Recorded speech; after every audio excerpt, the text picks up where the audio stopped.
इस समय जितना फ्रॉड हो रहा है ना, इतना कभी नहीं हुआ होगा। सब फ्रॉड कर रहे हैं, बालक माँ बाप के साथ फ्रॉड कर रहे हैं, भक्त भगवान के साथ कर रहे हैं, गुरु के साथ चेला कर रहे हैं, सब एक दूसरे से फ्रॉड कर रहे हैं, बस 420 जीवन जी रहे हैं। और ये जीवन क्या है?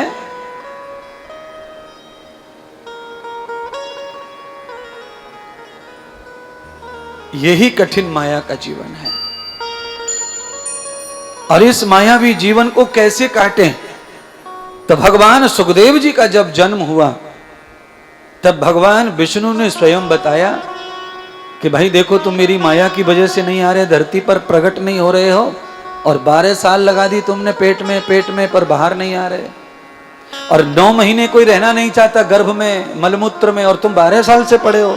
तो भगवान शिव कहते हैं कि मलमूत्र अच्छा है तुम्हारी माया से, मलमूत्र में रहकर कम से कम तुम्हारा ध्यान हो रहा है, कुछ हो रहा है। बाहर निकलेंगे नला धुला कर, क्रीम पाउडर लगा करके बिस्तर में डाल देंगे, कोई झूला झुलाएंगे, कोई चुम्मा लेंगे, कोई कुछ करेंगे, और फिर हम जो तुम्हारा भजन नहीं करेंगे हम फंस जाएंगे। और हमारा जाना सार्थक तभी होगा जब हम तुम्हारा भजन करें, ध्यान करें, कथा करें। तो भगवान विष्णु ने जब कहा सुखदेव जी से, मेरी माया तुमको नहीं सताएगी, क्यों?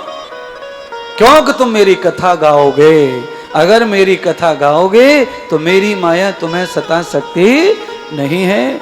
आचार्य प्रवर कह रहे थे कि इस कलकाल में, इस बहुचक्की जीवन में, इस उचक्की जिंदगी में, इस छलिया कपटिया जिंदगी में हम कैसे बचेंगे, जीवन कैसे सरल होगा? तो भाई एक ही मार्ग है, और ये है व्यासपीठ, गुरु, संत, सत्संग।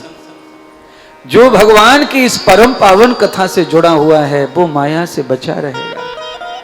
और सुनो बंधुओं, चैलेंज के साथ ये बात कही जा रही है, जब तक इस पंडाल में कथा चलती है तब तक माया सताती किसी को भी नहीं है।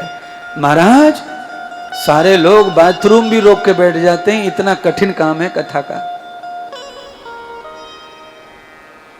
जिनको बार बार जाना पड़ता है वो भी थाम लेते हैं, माया खत्म हो जाती है।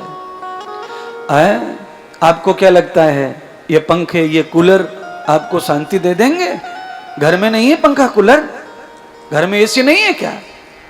ये शांति देते नहीं है किसी को।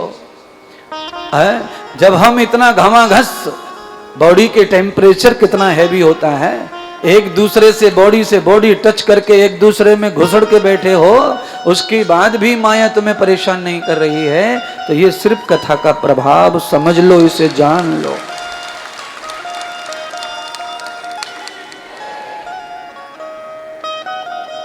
तनक सी देर कथा बंद करने दो, माया ऐसी चढ़ बैठेगी, आपके अंदर से बाहर निकल पड़ेगी माया, बोलेगी देख मैं आ गया, घुस गई और निकल रही हूं, रोक ले।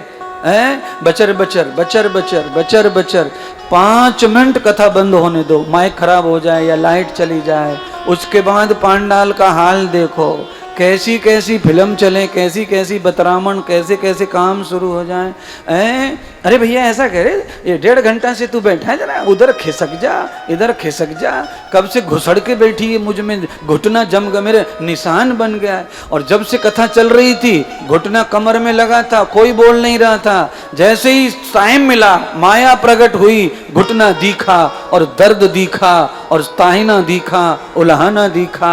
ये सब माया के कारण है महाराज। कथा चालू रहे, महात्मा अपनी तरफ खींच लेता है तो माया फिर ध्यान रहता, माया चुप पड़ जाती है। आपने कभी रायते को, कभी आपने छाछ को धुमार दिया है? कोई जानते ही धुमार क्या होता है? हाथ खड़ा करो धुमार को। अच्छा, कम लोग हैं धुमार वाले। धुमार क्या है? एक अग्नि के कोयला पे डाला हुआ तेल का धुआं। अगर उसके ऊपर आपने कुछ रखा नहीं, मटका वगैरह, तो वो धुआं फैलेगा, दिखेगा और आपने उसके ऊपर ढक्कन रखा है तो वो धुआं उसके अंदर रहता है पर कंट्रोल में रहता है, उसके अंदर भर जाता है। उस कुलरिया में छाछ डाल दो तो छाछ में भी धुआं की खुशबू हो जाती है। बस ये कथा क्या है, ये धुमार है। जब आप इसे अपने ढक्कन में बंद कर लेते हैं, अपने पात्र में, अपने हृदय में, तो ये खुशबू के लिए तैयार हो जाती है। जब आप संसार का कोई भोग इसमें डालते हो तो उस भोग में रोग न होकर के कथा की खुशबू पैदा हो जाती है और वही तुम्हारे भोजन का पचन करता है। रायता वही तो है। ये दही में ककड़ी काट के डाल दी, ये रायता ना है, ये नाटक है। क्या है ये? अच्छा, कुछ लोग जो है महंगा रायता बनाते, दही में ककड़ी काट के छील के डाल देंगे गैया खसनी से, है देखने में महंगा है पर उसका काम गड़बड़ है, शरीर में नुकसान करता है, पेट में। हमेशा जो है छाछ पतला पीना, छाछ गंगा जल जैसा पतला होना चाहिए। इसीलिए रायता पीने के लिए हम और तुम सब लोग मिलके चलेंगे बस भर के। राजस्थान के भरतपुर जिले में रायतो मिले, वही बारो जो मैं कह रहा हूं, उसको कह में सुर्रा।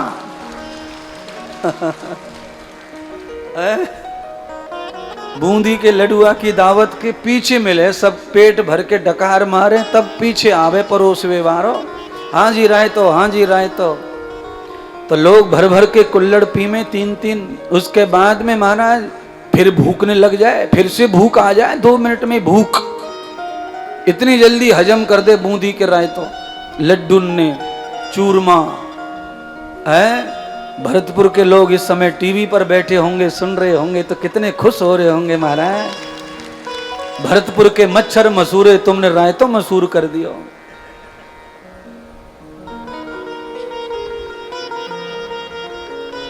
हाँ, हरिद्वार में बैठ के प्रशंसा हो रही है महाराज भरतपुर की। है? चलो भाई, भरतपुर नहीं जाने देंगे तुमको, किशोरी राधा धाम वृंदावन में ही रायता पिलाएंगे बना के एक बार। है? बचपन में हम लोग चिढ़ाया करते थे, रायता अपनी मैया पूछा अगर खाए तो, एक दूसरे को बोला करते थे बच्चों को, रायतो अपनी मैया को पूछ ले अगर खाए तो। इसीलिए लौट के आओ माया की कथा में। माया तेरी बड़ी कठिन है राम, हाड़ मास कर रक्त का पिंडा, अरे ऊपर चढ़ा है चाम, माया तेरी बड़ी कठिन है राम। कितना प्यार करती दुनिया एक दूसरे के शरीर से, और शरीर में ये चमड़ी का एक कागज सा पट्टा हटाते से ही चमड़ी ऐसी है कि वाह उल्टी आ जाए, कहीं से खोद लो इसको। अच्छा, मुश्किल यह है कि पूरे शरीर में कहीं पर भी कुछ अच्छा नहीं है, पूरी बॉडी में सब गड़बड़ है, पर ये चमड़ी की वजह से इतना महंगा शरीर हो गया है कि क्या कहने वाला है। कितना भी बढ़िया घर बना हो, कितना भी बढ़िया घर बना हो, कितनी भी सुंदर डिजाइन बनी हो, पर जब तक ऊपर से प्लास्टर नहीं होता घर बिल्कुल भी चोखो दिखे। हाँ, तो ये चमड़ी क्या है? ये प्लास्टर है। गीता में चमड़ी को क्या कहा है मालूम है आपको? चमड़ी को गीता में वस्त्र कहा, वासांस्र जीर्णानि यथा विहाय।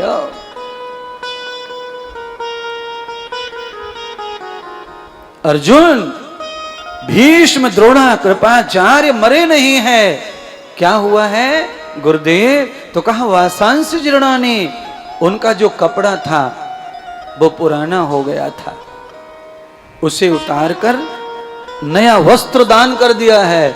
तो शोक नहीं, तुम्हें प्रसन्न होना चाहिए कि तुम्हारा बूढ़ा पितामह जवान हो गया, फिर से बालक हो गया, किशोर होगा, यथा विहाय पुनः पुनः।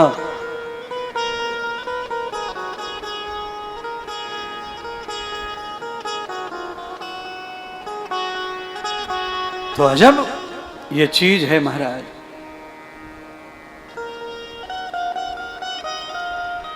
एक एक चीज शरीर के बारे में अगर गाओ तो शरीर से दुनिया में बढ़ के कोई चीज अच्छी नहीं है।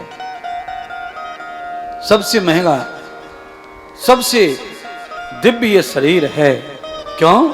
अच्छा बोलो, मीरा ने कौन से शरीर में गोविंद को पाया? इसी मलमूत्र के शरीर में पाया। सबरी ने कौन से शरीर से राम को पाया? इसी काया से पाया, गंदी काया से। विदुर जी के घर भगवान खाने आए छिलका केला का। कौन सा शरीर था विदुर का जो भगवान को इतना मजबूर कर दिया कि दुर्योधन के मेवा त्यागे साग विदुर घर। क्या था ये? इसकी पहली लाइन गाओ तब समझेगा। सबसे ऊंची प्रेम, बस ये था विदुर जी के पास। संसार में अगर कुछ पद ऊंचा है तो वो है प्रेम पद। वही प्रेम पद को पा गए हैं जो तेरे चरणों में आ गए हैं। इसीलिए बंधुओं, हमेशा किसी महापुरुष के, किसी देवता के चरणों में ही रहो, सिर पे मत चढ़ो। सिर पे चढ़ना उचित नहीं है। महापुरुष के हमेशा चरणों में ही सबसे ज्यादा वैकुंठ है। महापुरुष के सिर पे क्या है? खाली जगह। सिर पे बैठ जाओगे तो सब खाली खाली दिखेगा दुनियादारी, और चरणों में बैठ जाओगे तो सारा जगत भरा हुआ दिखेगा, सब दुनिया बड़ी बड़ी दिखेगी तुमको।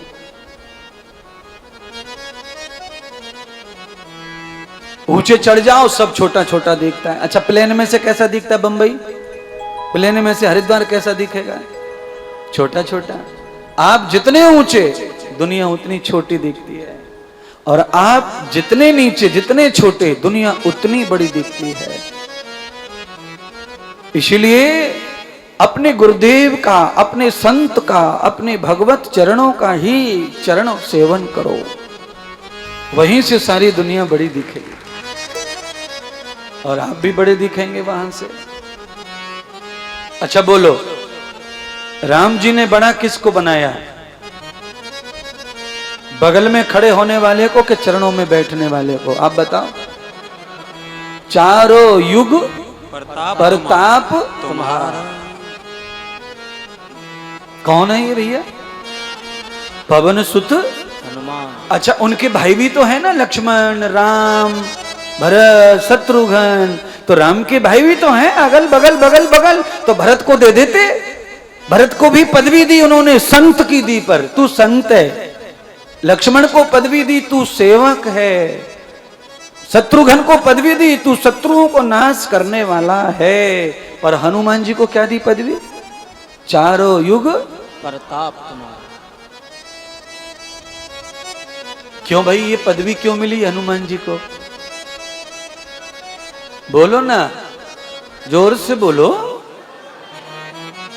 हाँ भाई, हनुमान जी इस मामले में बहुत कल्प बुद्धिमान थे, और इसीलिए उनके बारे में कहा है ज्ञान गुण सागर। ज्ञान गुण, कुछ लोग ज्ञान का सागर होते हैं, गुण एक भी नहीं है।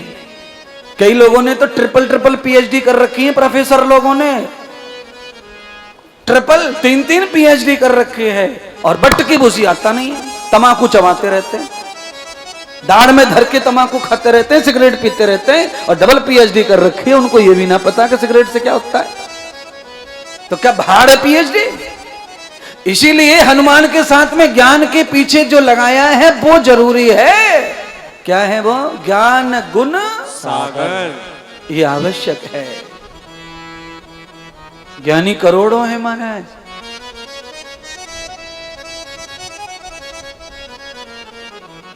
ज्ञानी उसी को जानिए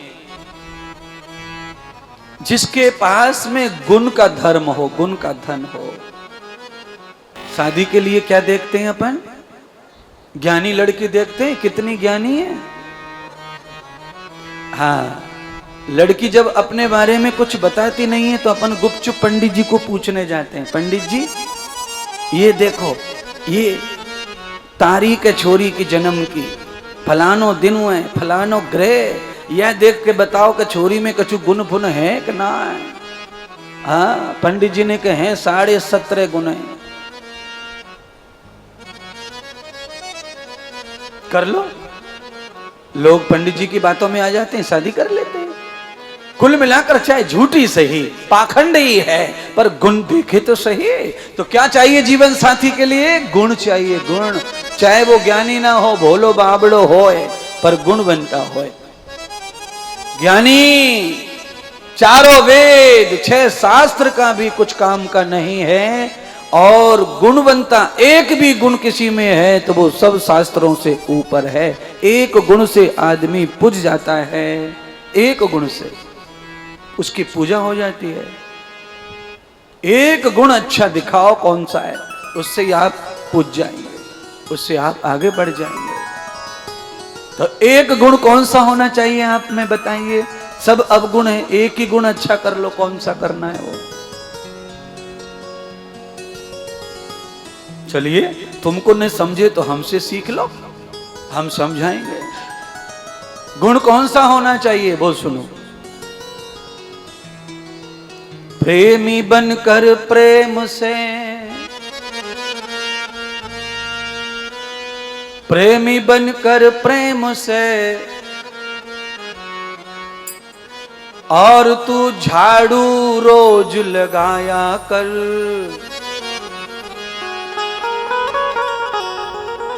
रोज प्रेमी बनकर प्रेम से झाड़ू रोज लगाया कर। हाँ, कहाँ पे लगाए झाड़ू गुरुदेव?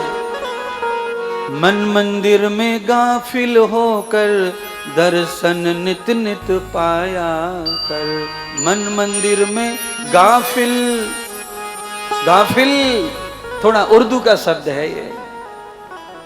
गाफिल माने पागल होकर, मन मंदिर में गाफिल होकर नित नित दर्शन पाया कर। प्रेमी बनकर प्रेम से झाड़ू रोज लगाया कर। आप कहेंगे महाराज यहाँ से कहा जाएगा झाड़ू लगाए व्यक्ति है? सुनो, झाड़ू लगाने से जो हो जाएगा वो हमसे सुन लो।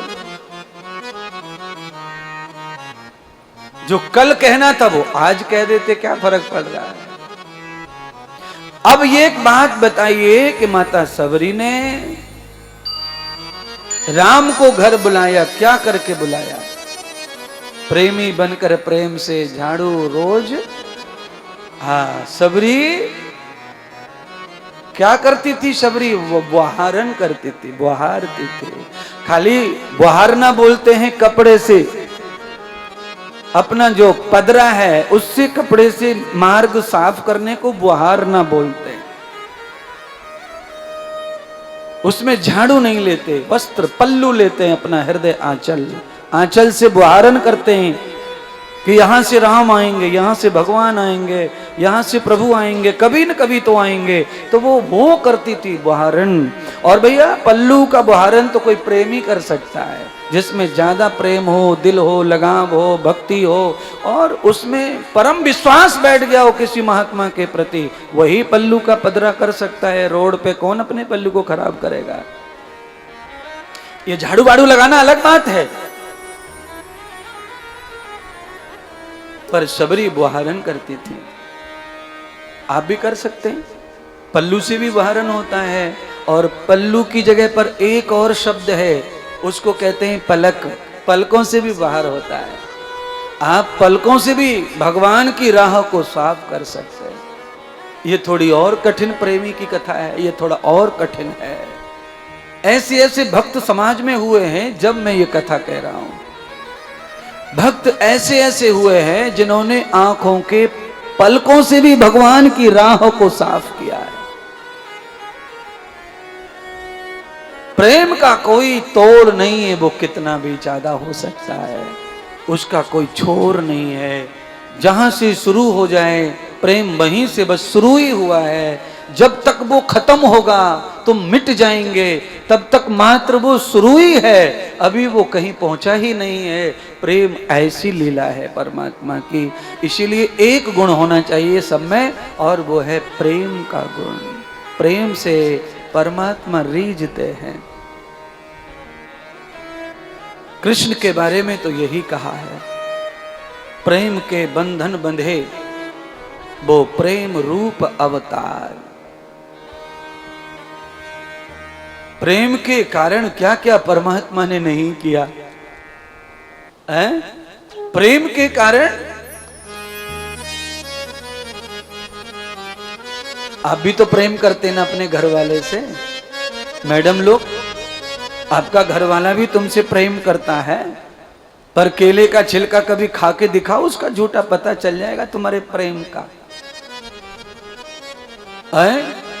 और भैया विदुर का तो कृष्ण के साथ में जो रिश्ता है वो प्रेम का है, भक्ति का है। मांग कर खाया कृष्ण भगवान ने।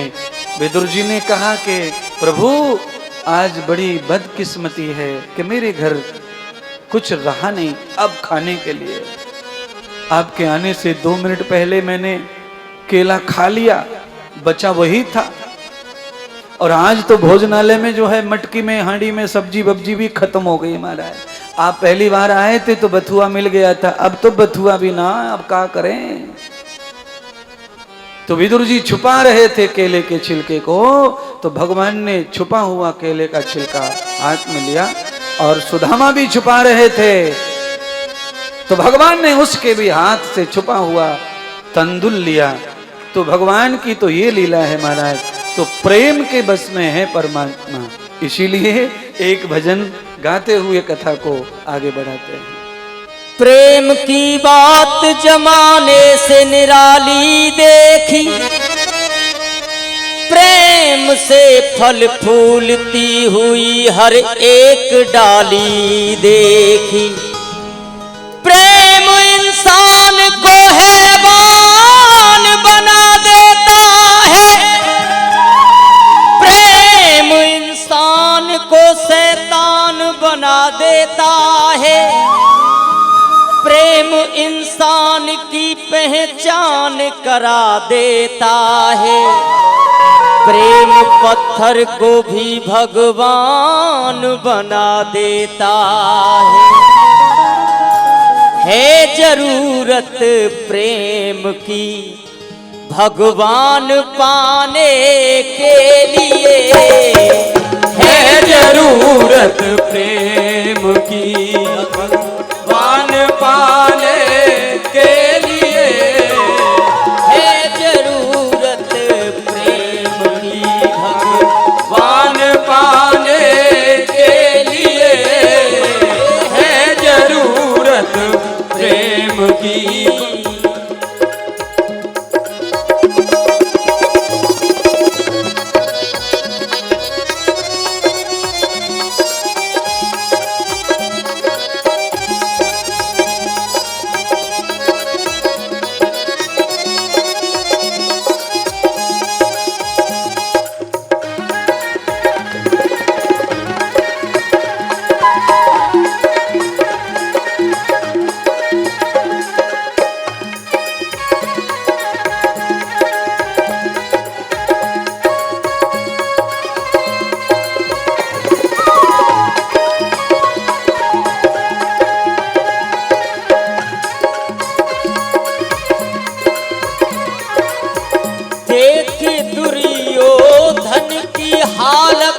भोजन न खाया श्याम ने, देखी दुर्योधन की हालत, भोजन न खाया श्याम ने। देखी दुर्योधन की हालत, भोजन न खाया श्याम ने। देखी दुर्योधन की हालत, भोजन न खाया श्याम ने। पहुँच गए घर बिधुर के वो, पहुँच गए घर बिधुर के वो, छिलका चबाने के लिए है जरूरत प्रेम की भगवान पाने के लिए, है जरूरत प्रेम की।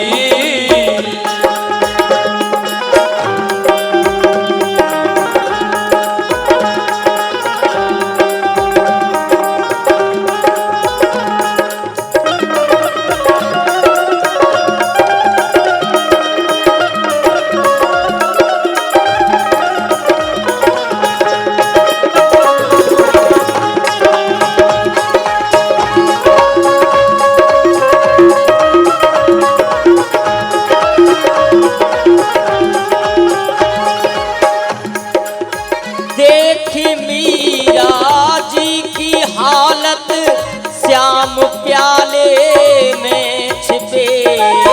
देखी मीरा जी ये हालत, श्याम प्याले में छिपे। देख मीरा जी की हालत, श्याम प्याले में छिपे। देखी मीरा की ये हालत, श्याम प्याले में छिपे। विष को अमृत कर दिया तब, विष को अमृत कर दिया तब, जान बचाने के लिए है जरूरत प्रेम की भगवान पाने के लिए, है जरूरत प्रेम की।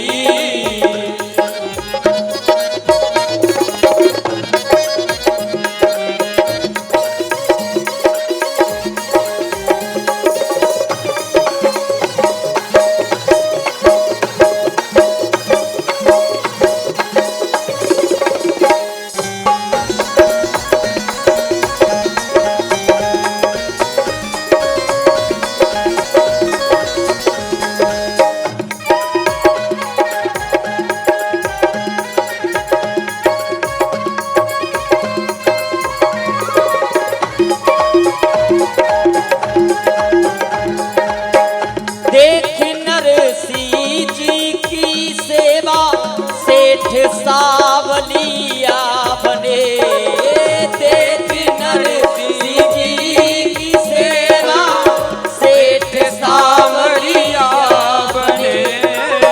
देख नरसी जी की सेवा, सेठ सावलिया बने।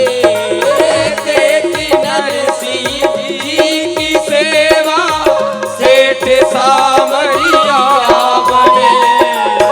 पहुँच गए सामान लेकर, पहुँच गए सामान लेकर, भात भराने के लिए है जरूरत प्रेम की भगवान पाने के लिए, है जरूरत प्रेम की भगवान पाने के लिए, है जरूरत प्रेम की भगवान पाने के लिए, है जरूरत प्रेम की भगवान पाने के लिए, है जरूरत प्रेम की भगवान, है जरूरत भगवान पाने,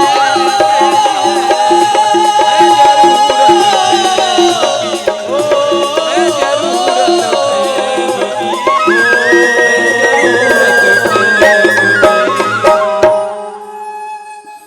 सच्चिदानंद भगवान की जय हो, शिव महापुराण की जय हो, आज के आनंद की जय हो। जय। प्रेम की अगर चर्चा हो रही है तो आज भीमा शंकर महादेव का महत्तम भी ऐसा ही है।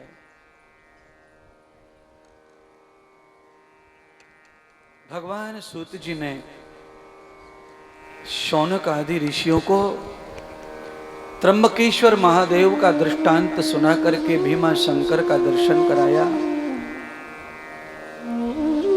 भीमा शंकर महादेव धरती लोक पर ज्योतिर्लिंग के रूप में कैसे स्थापित हुए। श्रावण महीने में सबसे अधिक शिवलिंग अर्चन होता है और अधिक मास शिव महिमा के लिए उत्तम माना है। इस साल तो हमें महादेव के कथाओं के साथ में 12 ज्योतिर्लिंगों का भी महत्व सुनने को मिल रहा है। तो हमारा कल काल तो खत्म हो गया, हम तो सतयुग में आ गए, ऐसा आप अपने अंदर विश्वास पैदा करो। घोर आनंद और शांति और गुण पैदा होते हैं कथा सुनने से।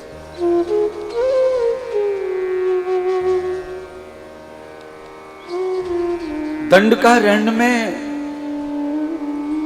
ब्रह्मगिरि पर्वत अगस्त मुनि के आश्रम के निकट भीमा नाम के दैत्य का जन्म हुआ। जन्म का कारण, जन्म हुआ कैसे? तो भीमा की जो मां है उसका नाम है करकटी। करकटी के साथ में कुंभकर्ण ने बलात्कार किया था और उसके परिणाम स्वरूप इस राक्षस का जन्म हुआ था।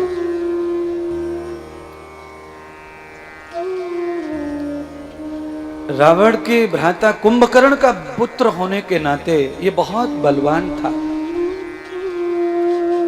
एक तो माता पिता का कुल का भी प्रभाव होता है शरीर पर और दूसरा प्रभाव होता है आराधना साधना का।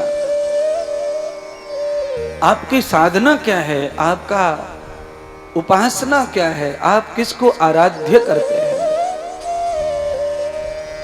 भीमा ने बहुत साधना की, पर साधना की कब? जब तक इसको ये पता नहीं था कि मेरा पिता कौन है, मेरी दादी कौन है, मेरे किसने किसको मारा, तब तक वो सामान्य राक्षस था। जवान होने के बाद में भीमा राक्षस ने अपनी माता करकटी से पूछा, मां, मैं इतना बड़ा हो गया पर मैंने पिताश्री को नहीं देखा। मेरे पिता का एड्रेस चाहिए, मुझे पता चाहिए। मैं पिताजी से मिलना चाहता हूं। और पिताजी क्यों नहीं है हमारे, कहां हैं? तो मां ने कहा, पुत्र मैं विधवा हो चुकी हूं और मेरे 2 पति दोनों मारे गए। मेरे जो पहले पति थे उनको भी राजा दशरथ के पुत्र राम ने मारा और जो तेरे पिता है उनको भी राम ने ही मारा है।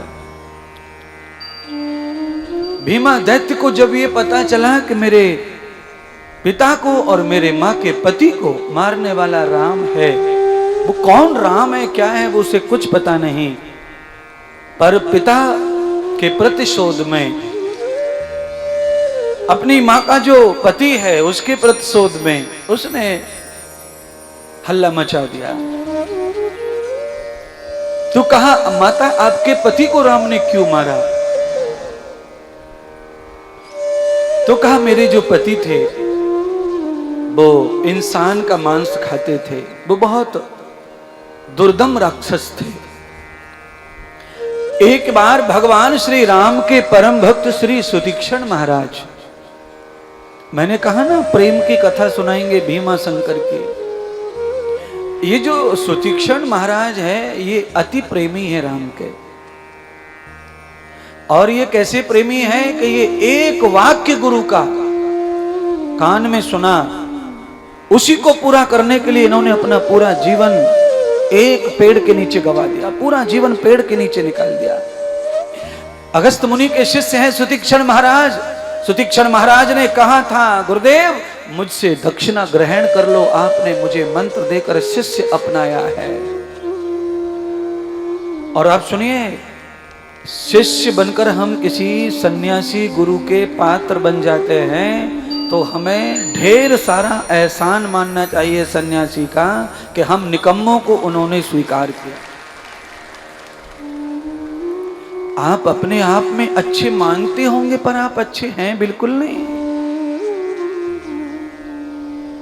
आपकी अच्छाइयों के बारे में तो आपके अड़ोसी पड़ोसियों से पूछा जाए तब पता चलेगा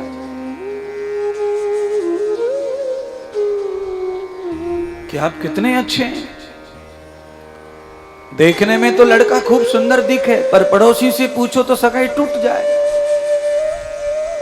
सुंदरता धरी रह जाती है। पड़ोसियों का बताने का ढंग अलग होता है, सुंदरता दिखने का ढंग अलग होता है।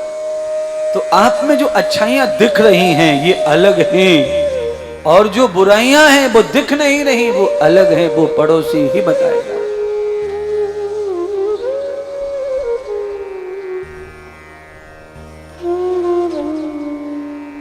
इसीलिए कभी भी गुरु ऋण से मुक्त नहीं होता कोई शिष्य, चाहे वो जिंदगी क्यों ना चढ़ा दे, अपने अर्पण कर दे। सुतीक्षण महाराज ने गुरुदेव से कहा कि गुरुदेव दक्षिणा तो मैं दूंगा, आपको लेनी पड़ेगी। तो अगस्त मुनि ने कहा कि दक्षिणा ही, अगर तुम दक्षिणा ही देना चाहते हो सुतीक्षण, तो मैंने जो तुम्हें राम मंत्र दिया है, बस उस मंत्र का जो देवता राम है उस राम का दर्शन मुझे करा दो, मैं तुम्हें उऋण कर दूंगा गुरु के ऋण से। यही दक्षिणा सबसे उत्तम है। और ये दक्षिणा अगर कोई चेला गुरु को देवे तो चेला फिर उऋण हो सकता है, फिर गुरु का ऋण नहीं रहता।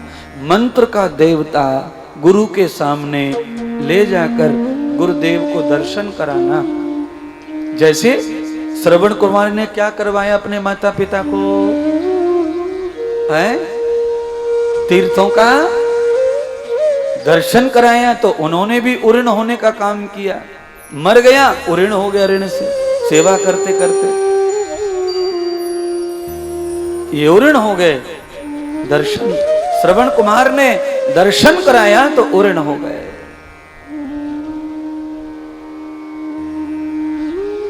सुतीक्षण महाराज ने भी अपना ऋण चुकाया। श्री राम जब 14 साल के वनवास में थे तो अनुसुईया अत्रि मुनि के आश्रम से वो वहीं गए। मार्ग में सुतीक्षण मिले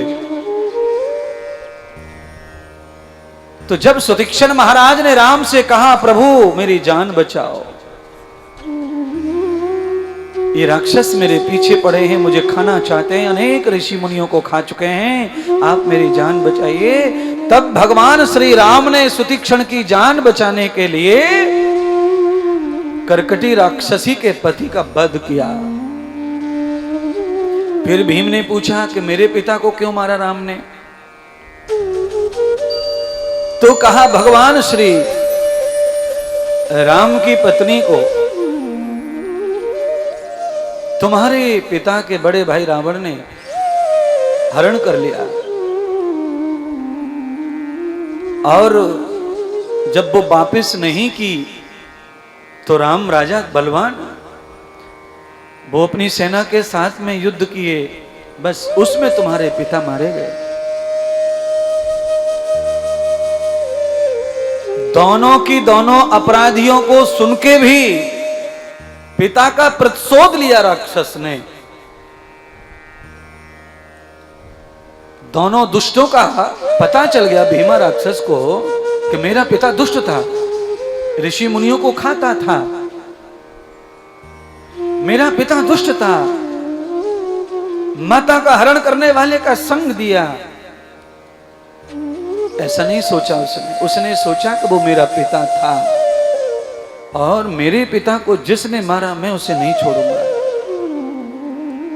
तो मैं अब आपसे ये कहना चाहता हूं, दो राक्षस ऐसे हैं जिन्होंने भगवान से डायरेक्ट पंगा लिया। एक राक्षस का नाम है हिरण्यकश्यप और दूसरे राक्षस का नाम है भीमा। ये दोनों ने ही भगवान से डायरेक्ट पंगा लिया। राम को नहीं छोड़ूंगा और दुनिया में जितने भी राम के भक्त हैं उनको भी नहीं छोड़ूंगा। तो आज आप समझ सकते हैं भीमा शंकर जो राक्षस है उसकी जो वंशज हैं, जिनकी औलादें हैं, वो औलादें कौन हो सकती हैं?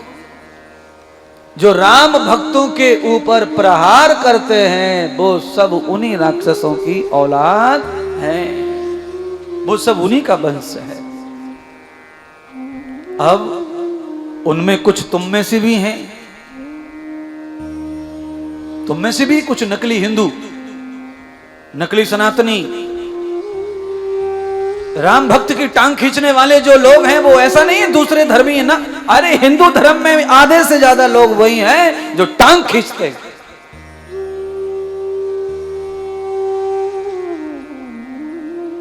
आपको पता है आपके घर में ये काद होगा ऐसा? क्या है? पूजा करके क्या करेंगे? कहां की पूजा कर रहे हैं? क्या होगा पूजा से? क्या होगा हरिद्वार जाने से? क्या होगा फलाने की कथा सुन के? क्या होगा ऐसा करने से? है? जब भी ये राम के जो दुश्मन है ना तुमसे ऐसे सवाल पूछे, यूं यूं करें, यूं यूं, तब इन नमक हलालों से क्या करेंगे? तो मैं क्या बोलूं, अब गाली तो देना ठीक नहीं है। इन नमक हरामों से आपको भी उत्तर देना है। आपको उत्तर ये देना है, यूं यूं करके कहना है तुमको। कपड़ा पहनने से क्या होगा? रोटी खाने से क्या होगा? सोने से क्या होगा? नौकरी पे जाने से क्या होगा? बड़बड़ करने से क्या होगा? यूं यूं करके घुमा घुमा के उत्तर दो उनका। भाई हमारा कथा सुनने से क्या मिलेगा? तुम पूछो उसको कि रोटी खाने से क्या मिला तुझे? शाम को चर के सोया, सुबह फिर चर रहा, दिन भर चरता रहता, क्या मिला तुझे? है? इतने सारे खेतों के गोभी, पत्ती, पालक सब खा गया, ट्रक के ट्रक खाली हो गए, क्या मिला?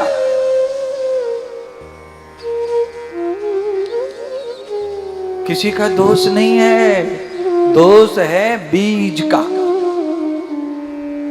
बस आप अपने खेतों में क्या बोते हैं भाई? मक्का बोते हैं, ज्वार बोते हैं, बाजरा बोते हैं, कपास बोते हैं, फल फूल बोते हैं। आप लोग घास बोते हैं क्या? नहीं। फिर कहां से आ गई है? ये उड़ उड़ के आवे, यहां से वहां से, वहां से वहां से, हवा से। ऐसे ही कुछ निकम्मे लोग भी उड़ उड़ के आ जावे जन्म लेकर।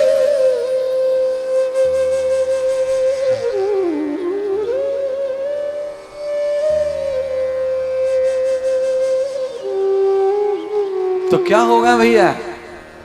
भीमा राक्षस ने व्रत कर लिया, संकल्प कर लिया कि राम के भक्त और राम को मैं नहीं छोड़ूंगा।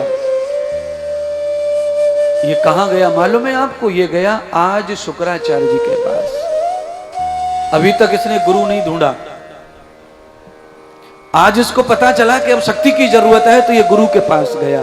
यानी कि पांडाल में जो लोग बैठे हैं ये और टीवी पर जो सुन रहे हैं वो इतना कान खोल के सुन लो कि वो राक्षस होके भी ये जानता है कि बिना गुरु के शक्ति बढ़ सकती नहीं है। वो राक्षस भी ये जानता है, दुर्जन भी ये जानता है। प्रत्सार भगवान से भी पंगा लेना है तो भी गुरु चाहिए, वो ये जान रहा है।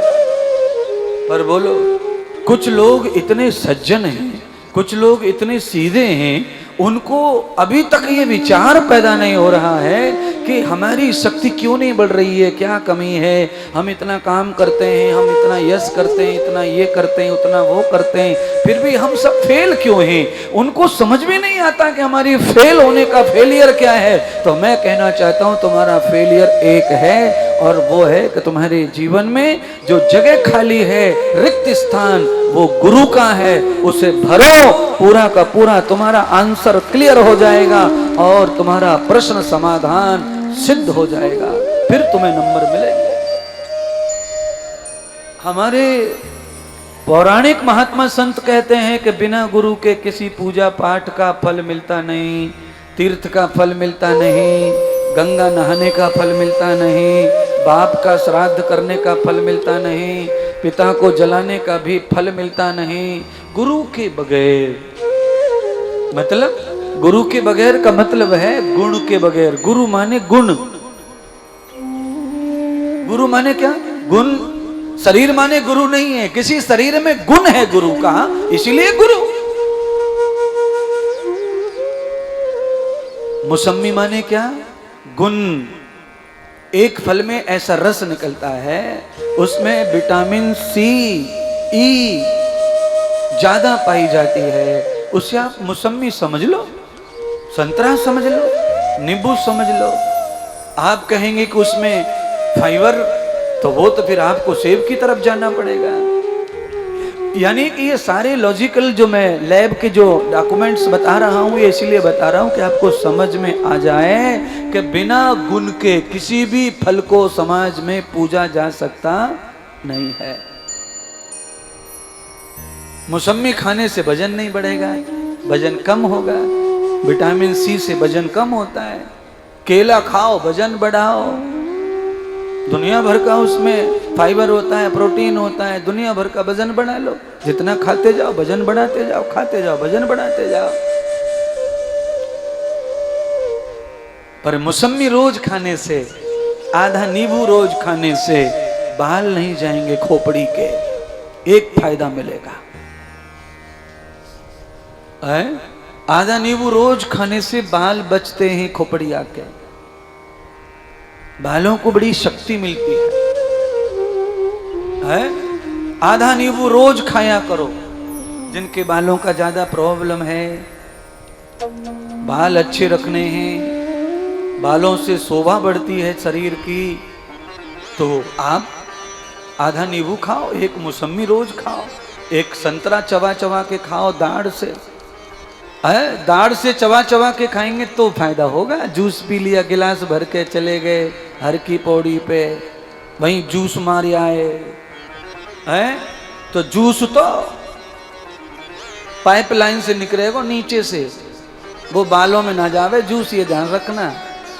गले के नीचे जो गटक गटक हो गया वो सटक सटक हो गया, और जो दाढ़ के नीचे रहेगा, जो ऊपर तलवे के ऊपर बार बार टच होगा, जिसे दाढ़ें दबाएंगी, वो तुम्हारे अंग में लगेगा। कहां लगेगा?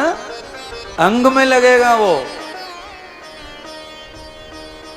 इसीलिए भोजन को भी देर तक चबा चबा के खाना चाहिए। कुछ लोग तो चबावे ही ना है, चबाने की जरूरत नहीं है। अच्छा, लोगों को क्या लगता है कि वहीं थाली में पत्तल पे ही कमजोर कर लो उसको, यूं यूं यूं घपोला घपोला लपोला लपोला कर लो, 5-7 हाथ मारे के पत्तल खा ली है। वो तो आपने नली से खा लिया ऐसे समझो। जो आपने पीस के हाथों से मरोड़ के खाया है, वो तो फिर ऐसे समझो कि गया सीधा का सीधा। और नगर पालिका वालों को फोन करके रेडी रखो कि भाई गाड़ी ले आओ, हमारा भर गया पूरा टैंक, खाली करना है हमारा। वो तो फिर वही है, उसका कोई और लाभ नहीं है। इसीलिए भोजन करते समय 36 बार दांत दाढ़ चलने चाहिए। अच्छा, कितने गुण होते हैं दोनों पति पत्नी के मिला के? ज्यादा से ज्यादा गुण 36। तो कितनी बार दबाना चाहिए अकल दाढ़ को? अकल दाढ़ पे कितनी बार दबाना चाहिए? 36। 36 से छात बनाई, 10 का है दरवाजा। ये 36 से बना हुआ है खोपड़ी। इसमें 36 गुण सब में, पर ये पंडित जियों का गणित है। इसमें 16 हैं, इसमें 18 हैं, इसमें 24 हैं। ये इनका गणित है, अपन नहीं जानते उसके बारे में। हाँ, महात्मा इंद्रदेव सॉलिड और गारंटी के साथ में कहता है कि ये खोपड़ी में 36 गुण है पूरे, एक भी कम नहीं है। जितने गुण पैदा करते जाओ उतने पैदा होते चले जाते हैं। अच्छा सुनो, आपके अंदर एक भी गुण नहीं है तो पहले पंडित जी का चेला बन जाओ, ये पंडिताई सिखा देंगे। एक गुण आ गया, अच्छा पंडिताई से काम ना चल रहा, अब टेलर के पास चले जाओ, वो टेलर ही सिखा देगा, 2 गुण आ गए। अब ये भी फेल हो गई तो अब लोहार के पास चले जाओ, वो हथौड़ा बनाना सिखाए, 3 गुण आ गए। ये भी ना चल रहा तो केवट के पास चले जाओ, वो नाव चलाना सिखा देगा, वहां कमाई करो, 4 गुण आ गए। ये भी ना जमे तो मेरे पास में आ जाओ, मैं थोड़ी कथा सिखा दूंगा, ज्ञान दे दूंगा, बोलना सिखा दूंगा, 5 गुण आ गए। ऐसे ही पूरी दुनिया में गुरु बनाते जाओ और गुण बढ़ाते जाओ। गुण तो भैया होते नहीं है, गुण तो उपजाने पड़ते हैं। क्या करना पड़ता है? अच्छा ड्राइवर आज तक पेट से पैदा हुआ का ड्राइवर? आज कोई कलयुग है ये? हो सकता है, क्योंकि आपको पता ही है द्वापर में भगवान सुखदेव पैदा होके सीधे जंगल को चले गए, तो कलयुग में हो सकता है कोई पैदा होके सीधा मोटरसाइकिल लेके चले जाए। पुर्र कलयुग है। कलयुग कुछ भी हो सके, कलयुग में तो है कुछ भी। सब लोग बोले भाई मैं तो सुनूं और सुनी सुनाई कह रहा हूं, सब लोग कहे मैं भाई कलयुग में तो सब संभव है, कछु है सके। सच बात है, कुछ भी हो सकता है कलयुग में। अभी कलयुग में कल परसों नहीं है, 5-4 महीने हो गए।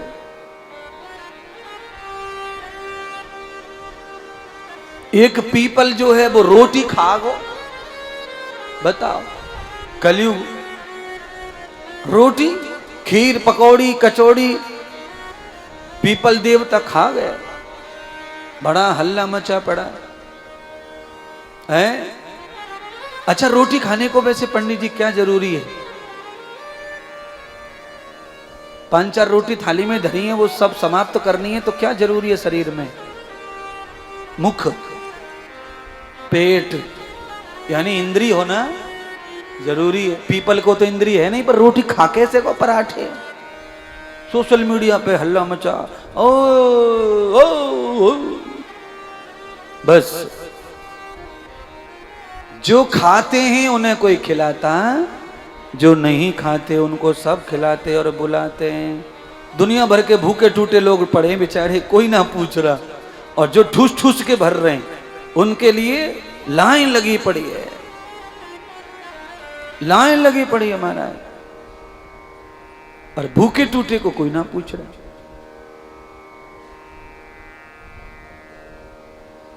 है भूखे टूटे को नहीं पूछ रहा कोई। ये तो प्रेम की बात है उदो बंदगी तेरे बस की नहीं है। ये तो प्रेम की बात है ऊधो, बंदगी ओ भैया। तेरे बस की। थोड़ा ढोलक की आवाज थोड़ी ज्यादा गूंज रही है बाहर, थोड़ा कम कर दे बाहर का, पंडाल का। उनको जितनी जरूरत हो उतना बढ़ा दे मॉनिटर में। ये तो प्रेम की बात है ऊधो, बंदगी तेरे बस की नहीं है। ये तो प्रेम की बात है उदो बंदगी संतुष्टि तो होनी चाहिए। तेरे बस की जहाँ जरूरत है वहाँ नहीं है। ये तो प्रेम की बात है उदो।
परवाह जिंदगी की। जो असल में है मस्ती में डूबे, उन्हें क्या परवाह जिंदगी की। जो असल में है, अपने आप भेज दिया है भगवान ने ये भजन। भगवान श्री कृष्ण स्वयं उद्धव को समझा रहे हैं। उद्धव के पास में क्या है? ज्ञान का भंडार है, पर एक चीज नहीं है। वो क्या है? प्रेम। गा भाई। जो असल में है मस्ती में डूबे, उन्हें क्या परवाह जिंदगी की। जो असल में है मस्ती में डूबे, उनको क्या परवाह जिंदगी की। जो उतरती है चढ़ती है मस्ती, जो उतरती है चढ़ती है मस्ती, वो हकीकत में मस्ती नहीं है। प्रेम की बात है दूधो, बंदगी तेरे बस की नहीं है। ये तो प्रेम की बात है दूधो।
जिसकी नजरों में है श्याम प्यारे, वो तो रहते हैं जग से न्यारे।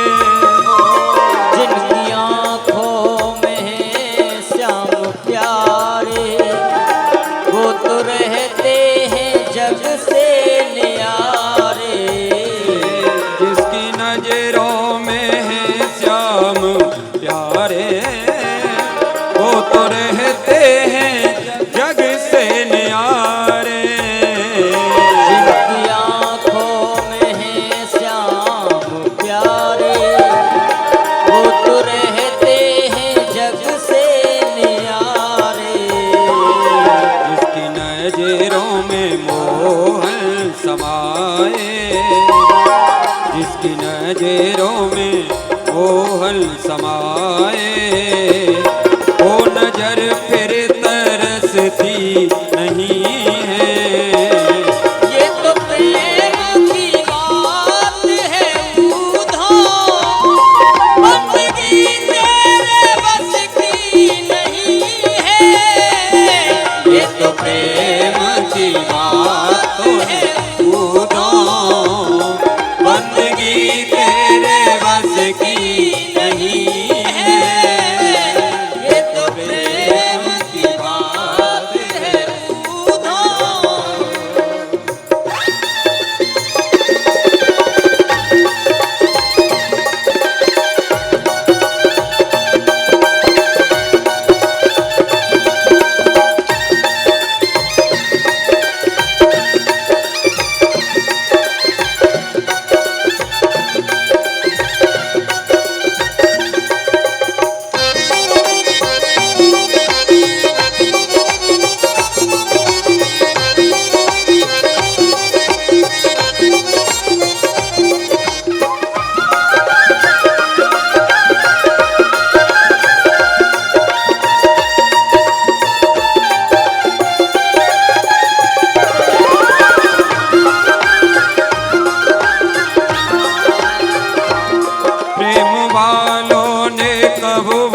पूछा, उनकी पूजा में सुन ले उदो। प्रेम वालों ने कब भक्त पूछा, उनकी पूजा में सुन ले उदो। या दम दम में होती है पूजा, या दम दम में होती है पूजा। सर झुकाने की फुर्सत नहीं है, ये तो प्रेम की बात है। बंदगी तेरे बस की नहीं है, ये तो प्रेम की बात है उदो।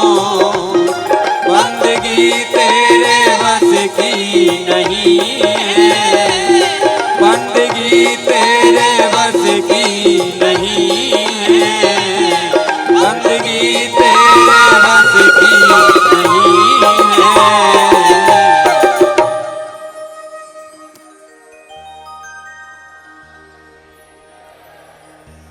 ये तो प्रेम की बात है उधो। बंदगी तेरे बस की नहीं है। कुछ लोग तो माला फेरते फेरते ही लड़ पड़ते महाराज। माला फेर रहे हैं और लड़ाई शुरू। दिखना रो मैं पैर पे मैं चप्पल तोड़ दी, मेरे पैर पे पैर धर दियो। अरे तेरी ऐसी तैसी करे। 45 रुपए की फटी घिसी चप्पल के लिए माला भाला भजन भजन सब भूल गया। इसीलिए आज की जो कथा है उसे ध्यान से सुनो। ज्ञान बिना आचरण का रेलगाड़ी भर के भी बेकार है, और आचरण एक चुटकी भर भी जिंदगी को संवारने के लिए बहुत बड़ा पहाड़ है। एक गुण से आदमी पार हो जाता है। वो कौन सा गुण है? प्रेम। आदमी को कुछ आए ना आए, पर नदी में तैरना आए खाली बस तो हो जाएगा।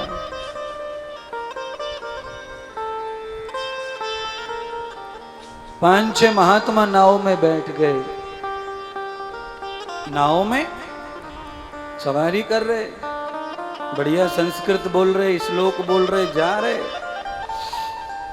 एक वो तुम्हारे जैसो अंग्रेज आके नाव में बैठ गो। अंग्रेज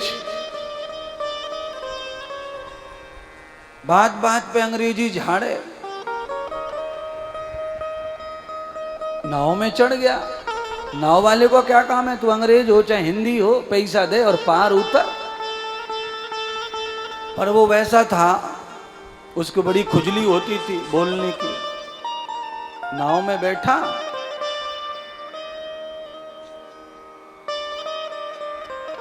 नाव चलाने वाले से बोलना शुरू कर दिया। क्यों भाई, तुझे अंग्रेजी आती है?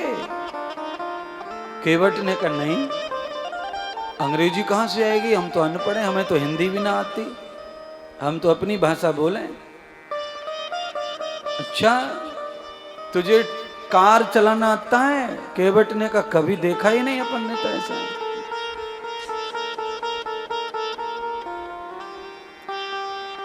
तूने कभी हवाई जहाज चलाया है?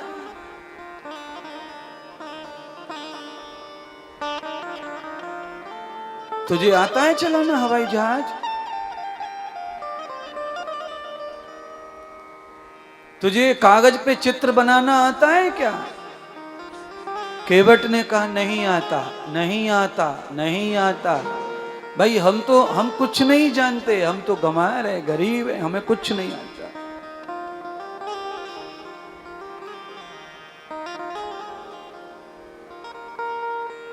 केवट ने कहा आपको सब आता है, बस थोड़ी दूर रह गया, आप बैठिए, हमें कुछ नहीं आता।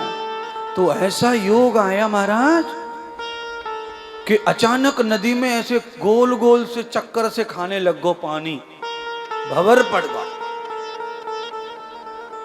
अब नाव डूबे, बाबा लोग भी तैयार, केवट भी तैयार। अब नाव डूबे, केवट ने पूछा, अंग्रेजी आती है ना तुमको? हवाई जहाज, ट्रक सब आता है, अब बच के दिखाओ। केवट ने कहा कि मुझे खाली एक ही गुण है मेरे पास में, और वो गुण है तैरना आता है। और तुम्हें अंग्रेजी आती है, उर्दू आती है, तुम्हें ट्रक आता है, हवाई जहाज आता है, तुम्हें सब आता है, पर तैरना नहीं आता, तो इस नदी से तुम बच सकते नहीं हो। इसीलिए चाहे कितना भी ज्ञान हो, पर गुण एक ही तार ले जाएगा। अच्छा, कुछ लोगों को उंगली करने की आदत बड़ी रहे है। हाँ, एक छोरी है देखवे वाले आए, ननद तो ननद ही रहे, छोरा वाले की छोरी दो, एक बरकटी सी और एक लंबे मारवारी सास। लड़की देखने के लिए मौसी सास को मत लाओ। ये लड़का की जो मौसी रहती है ना, वो तो पूरी खौसी रहती है, वो तो कमी निकारे वगैरह मानेगी ना। पहले सास ने पूछा लड़की से, बेटा खाना बना लेते हो? हाँ माता जी, खाना बना लेते। फिर मौसी सास, बुआ सास आई, उन्होंने कहा वो कर लेते हैं, स्वेटर वगैरह बुन लेते हैं? तो हाँ बुन लेते हो। ससुर जी ने भी अपना कमाल दिखाया। ससुर ने पूछा, बिटिया रामा कृष्णा स्वागत वागत कर लेती हो आए गए का? बहुत, रोज करते हैं, सब हमारे घर के संस्कार ही ऐसे। ननदों ने पूछा, अंग्रेजी बोल लेती हो? हाँ पढ़ी हूं, एमए तक बोल लेती हूं। सबका हो गया। अब जिसके साथ में ब्याह होना था उसका भी नंबर आया, लड़के का। तो सबने कहा कि भाई तू अंदर जाके ने अकेले में पूछ ले। तो उसने अकेले में पूछा, आपको डांस आता है? तो कहा आता है डांस। तो कहा कौन कौन सा? तो कहा डांस आता है, ऐसे मीनिंग नहीं पता, ऐसे आइटम नहीं पता, कौन कौन सा आता है नाचना।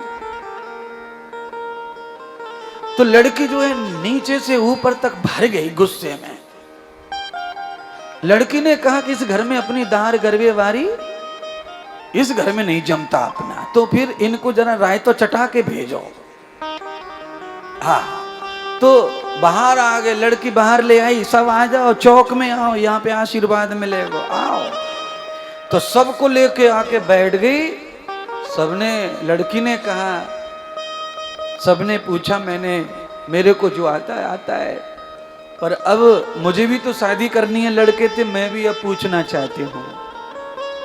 लड़की ने कहा मुझे नाचना आता है, पर गधे की औलाद तू बता, तुझे तबला बजाना आता है? तुझे ढोलक बजाना आता है? तुझे हारमोनियम आता है? तुझे बड़े नाच के प्रकार मालूम है? तुझे कुछ आता है? अपना सा रायता लेकर मुंह लेकर के चुप हो गया महाराज। तो कुछ लोग बिना कुछ अपने को आए दूसरे को बहुत पूछते। आप में से भी कुछ होंगे ऐसे बदकिस्मत जो खुद को कुछ आता नहीं और दूसरों को, अरे ढोलक खराब बजा दी इसने हारमोनियम में ऐसा बजा दिया, बांसुरी में ऐसा हो गया, और अरे एक फूक तो मार के बताओ, बज मारो। दूसरे की बड़ी जल्दी पकड़ में आ जावे, तुमको क्या आता फिर?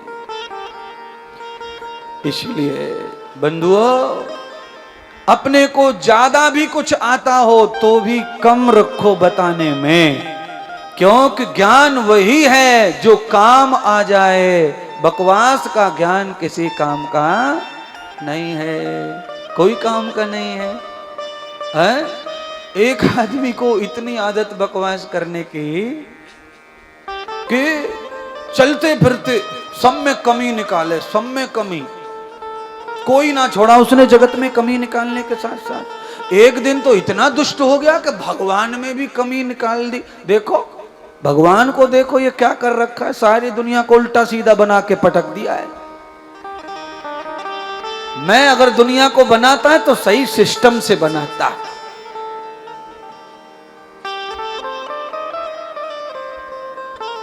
आप समझ गए होंगे। उसने कहा कि ये बेल टूटी जा रही है वजन के, ये वजन के मारे, छोटे छोटे से गुलरिया गुलर बड़ के पेड़ पे, ये क्या कर रखा है, क्या कर रखा है भगवान ने। के नीचे जब सोया तो उसकी नाक पे फल गिरा, तब उसने माफी मांगी जगत पिता परमात्मा से। उत्तम और उत्तम अति उत्तम है आपकी। आज इस पेड़ के ऊपर अगर वो होता कद्दू तो भला करे ठाकुर जी के इस पेड़ पर आम का फल लगाता, छोटा छोटा।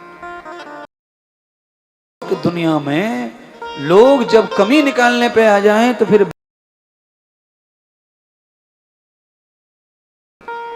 बुद्धि आदमी की बदल जाए तो फिर वो बुद्धि का गुलाम हो जाए तो शैतान हो जाता है। क्या हो जाता है? इंसान तब रहता है जब वो अपने दायरे में इंसानियत, मानवीयत,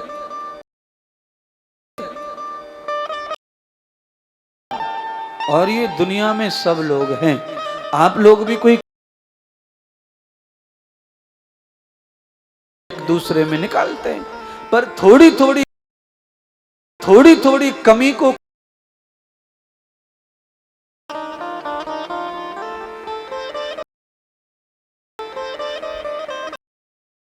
तो पहले जवाब में आप ये कहो कि तुम्हें बजाना आता है कुछ। ऐसा ही सुन रहा हूं। एक गाना वृंदावन में गाते हैं लोग, बात कही गई है जो मैं कहना चाह रहा हूं।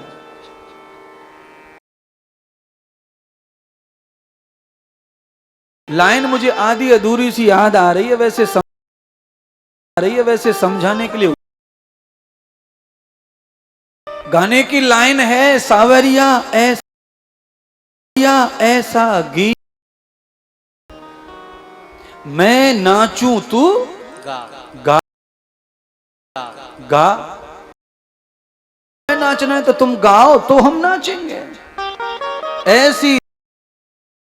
ऐसी तान। अब इससे मेरी बात सिद्ध हो गई कि कोई भी तुम्हें कहे कि तुझे आता है बजाना, बजा देख ले फिर मेरा इरादा। एक ताल ये भगवान की कला है, नाचना।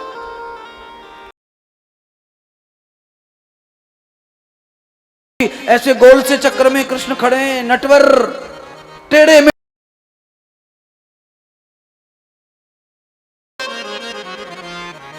बेढंगा बेशर्मी का नाच, तो वो बेशर्म नहीं नाचना है, नाच कैसा होना? सवरिया ऐसी तान सुना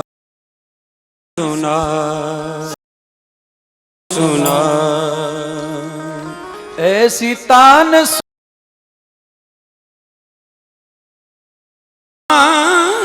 सुना सामरिया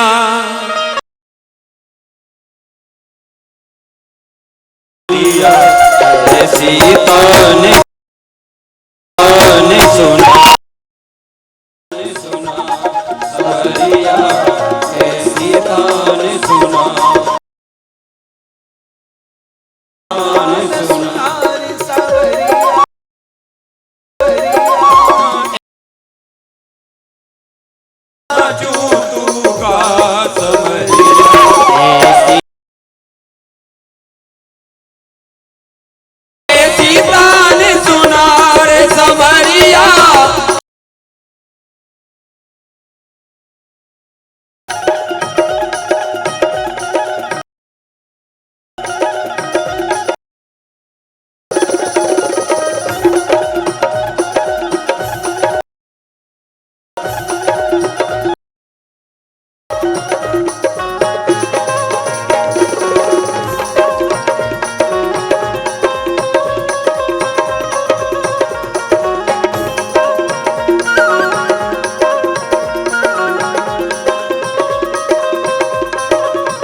लगता है भगवान के साथ कुछ गोपियां जिद कर रही, कंपटीशन। तो जब भी कोई लड़की को देखने आवे छोरा वारे और ज्यादा एक्टिंग करें तो तुम सीधे उतर आओ मैदान में। ऐसी तान सुना सामरिया, ऐसी तान सुना रे सामरिया, ऐसी तान सुना रे सामरिया, ऐसी तान सुना रे सामरिया, मैं नाचूं तू गा सामरिया, ऐसी तान सुना रे सामरिया, ऐसी तान सुना रे सामरिया, ऐसी तान सुना।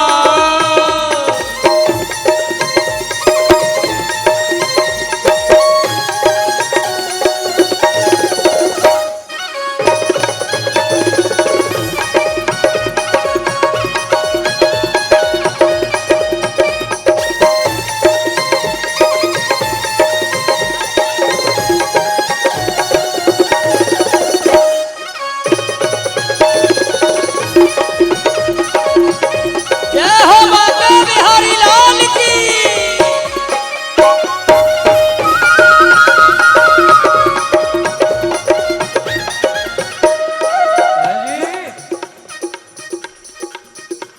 पंडित जी भी बैठे बैठे नाच रहे हैं, बैठे बैठे रोक नहीं सकते महाराज। ये ऑटोमेटिक सिस्टम है भगवान का बॉडी में। तुम तो इंसान हो,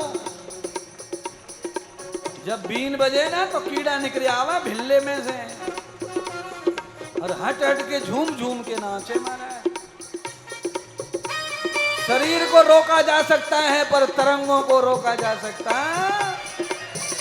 ऐसी तान सुना रे सवैया, ऐसी तान सुना रे सामरिया, ऐसी तान सुना रे सामरिया, ओ पीछे वालों,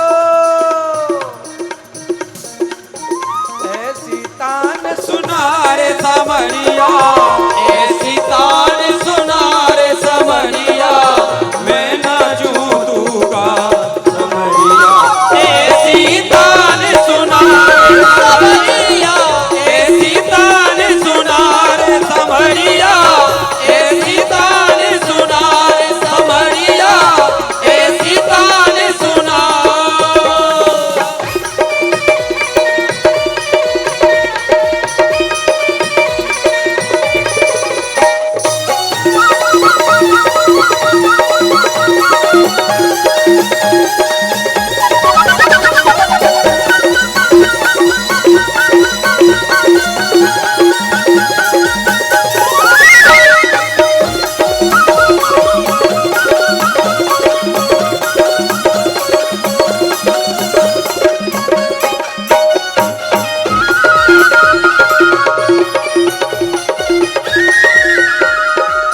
रस की धार बहे इस मन में, रस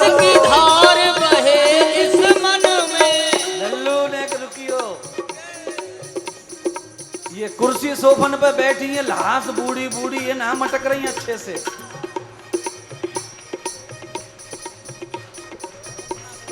कल सुबह 10 बजे सत्संग सम्मेलन है महात्मा संतों का।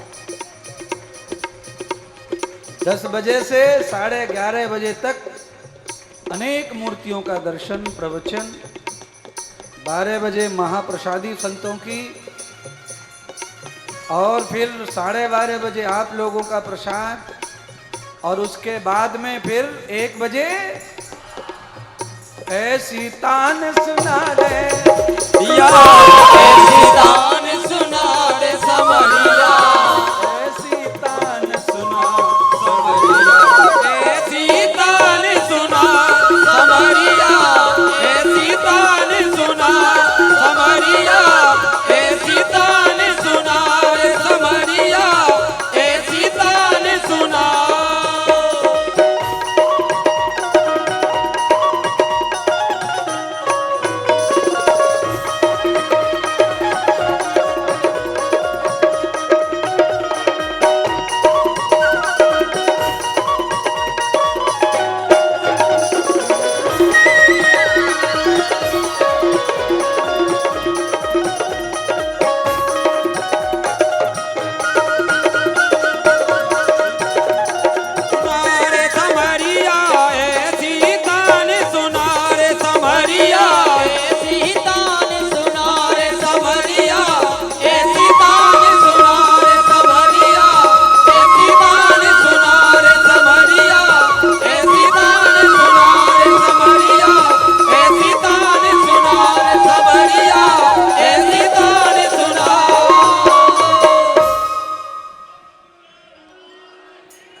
ऐसी तान सुना दे सवरिया,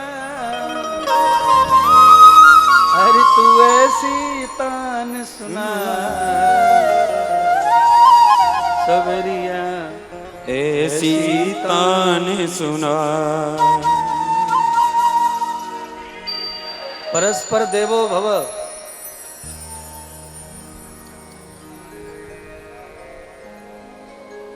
जैसे चाहो वैसे न जाओ, पर तान अच्छी बजाओ। हक भगवान पर भक्त का हो जाता है, पर भक्त कैसा हो? भगवान के इशारे को समझने वाला हो। ये तो प्रेम की बात है, ऊधो बंदगी तेरे बस की। आज गुरु भक्त हैं सुतीक्षण महाराज। गुरुदेव ने दक्षिणा मांगी कि मुझे राम ला के दो, तब समझूंगा तुम मेरे शिष्य हो। श्रवण कुमार ने माता पिता को तीर्थ का दर्शन कराया।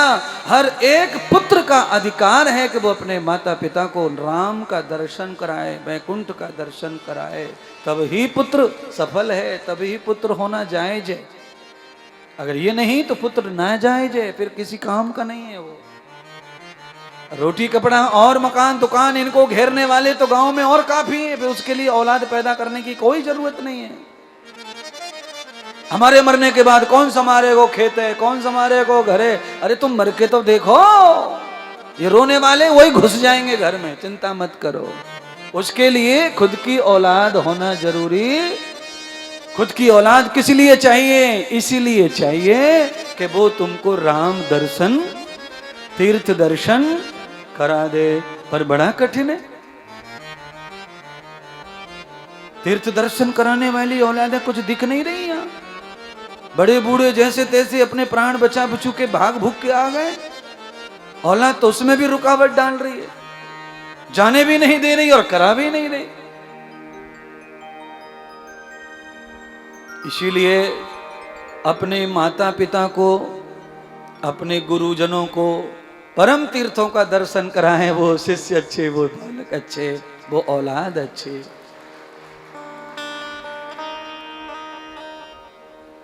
पर आज तक मुझे कोई तीर्थ में नहीं ले गया महाराज। मैं कितनों को ले जा रहा हूं तीर्थों में। मैंने सबरे तीर्थ करा दिए चेलन के हैं। तो इसका मतलब मुझको ही सब बेटा मान लो, अपनी अपनी प्रॉपर्टी दे दो। है? बेटे को हक रहे भाई माता पिता की संपत्ति पे, तो जो तुम्हें कुछ करा नहीं रहे तीर्थ वीर्थ उनमें से कट करो और मेरो नाम चढ़ाओ। हाँ, ऐसा कर दो तो फिर क्या कहना, मैं तो तुमको हर महीने नया तीर्थ, हर महीने नया तीर्थ, हर महीने नया तीर्थ। तालियों से तीर्थ ना मिलेगा, तीर्थ तो तभी मिलेगा जब प्रॉपर्टी होगी अपनी।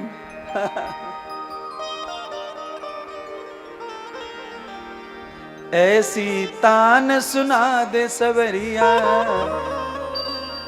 अरे तू ऐसी तान सुना सवरिया, ऐसी तान ताने सुना।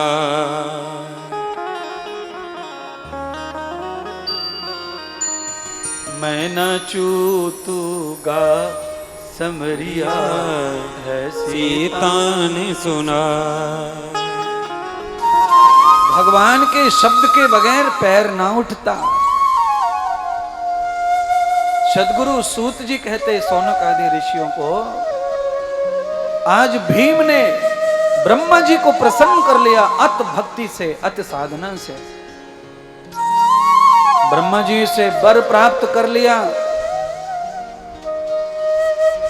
कि मुझे विष्णु ना मार सके, यानी जिसका डर था उसी से।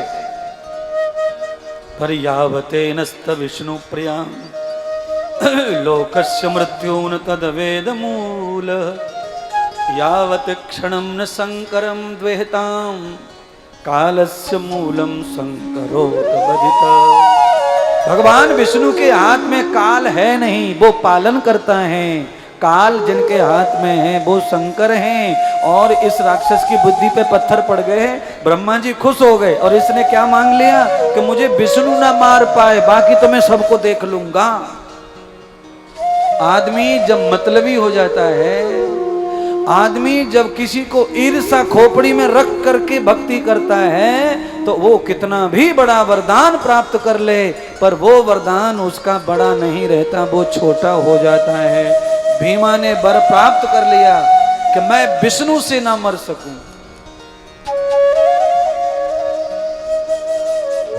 ब्रह्मा जी ने वर दे दिया।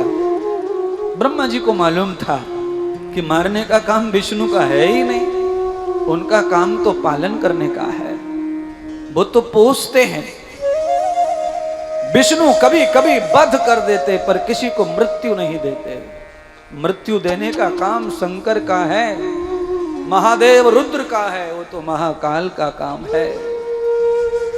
और इसकी बुद्धि में ऐसा कीड़ा प्रतिशोध का, ईर्षा का, कि ब्रह्मा प्रसन्न होके भी ये लाभ नहीं उठा पाया। ईर्षा के चलते केवल इसने विष्णु से ना मरूं ये कह दिया। भगवान ब्रह्मा ने तथास्तु कह दिया।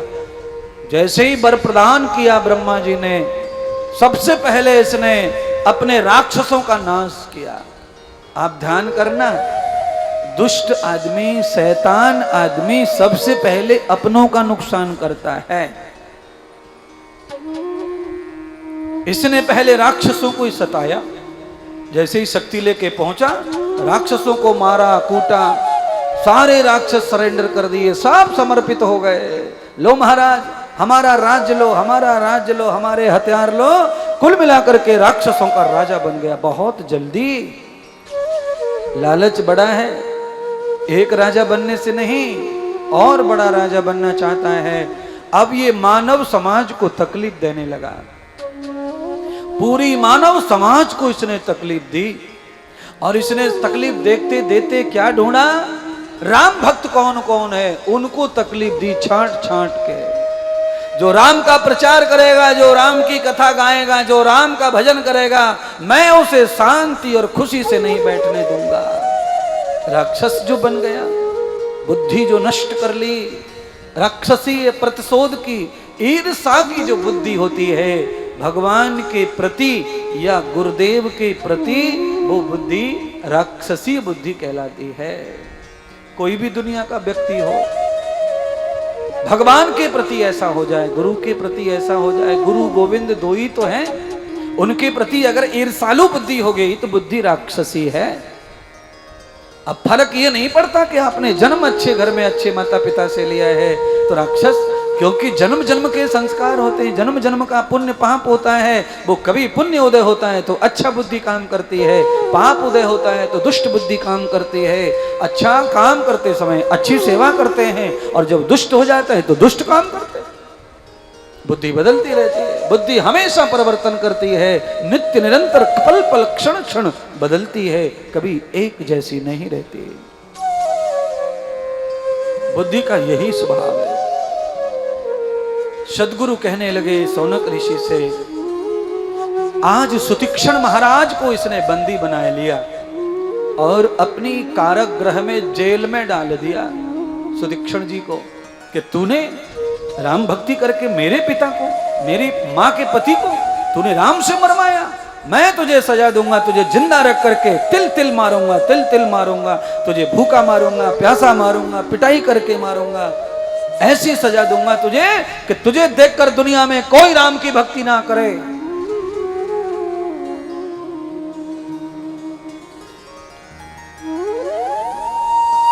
देवलोक में आक्रमण कर दिया इसने, इंद्र आदि को भी हरा दिया, इंद्र का भी सिंहासन छिना लिया,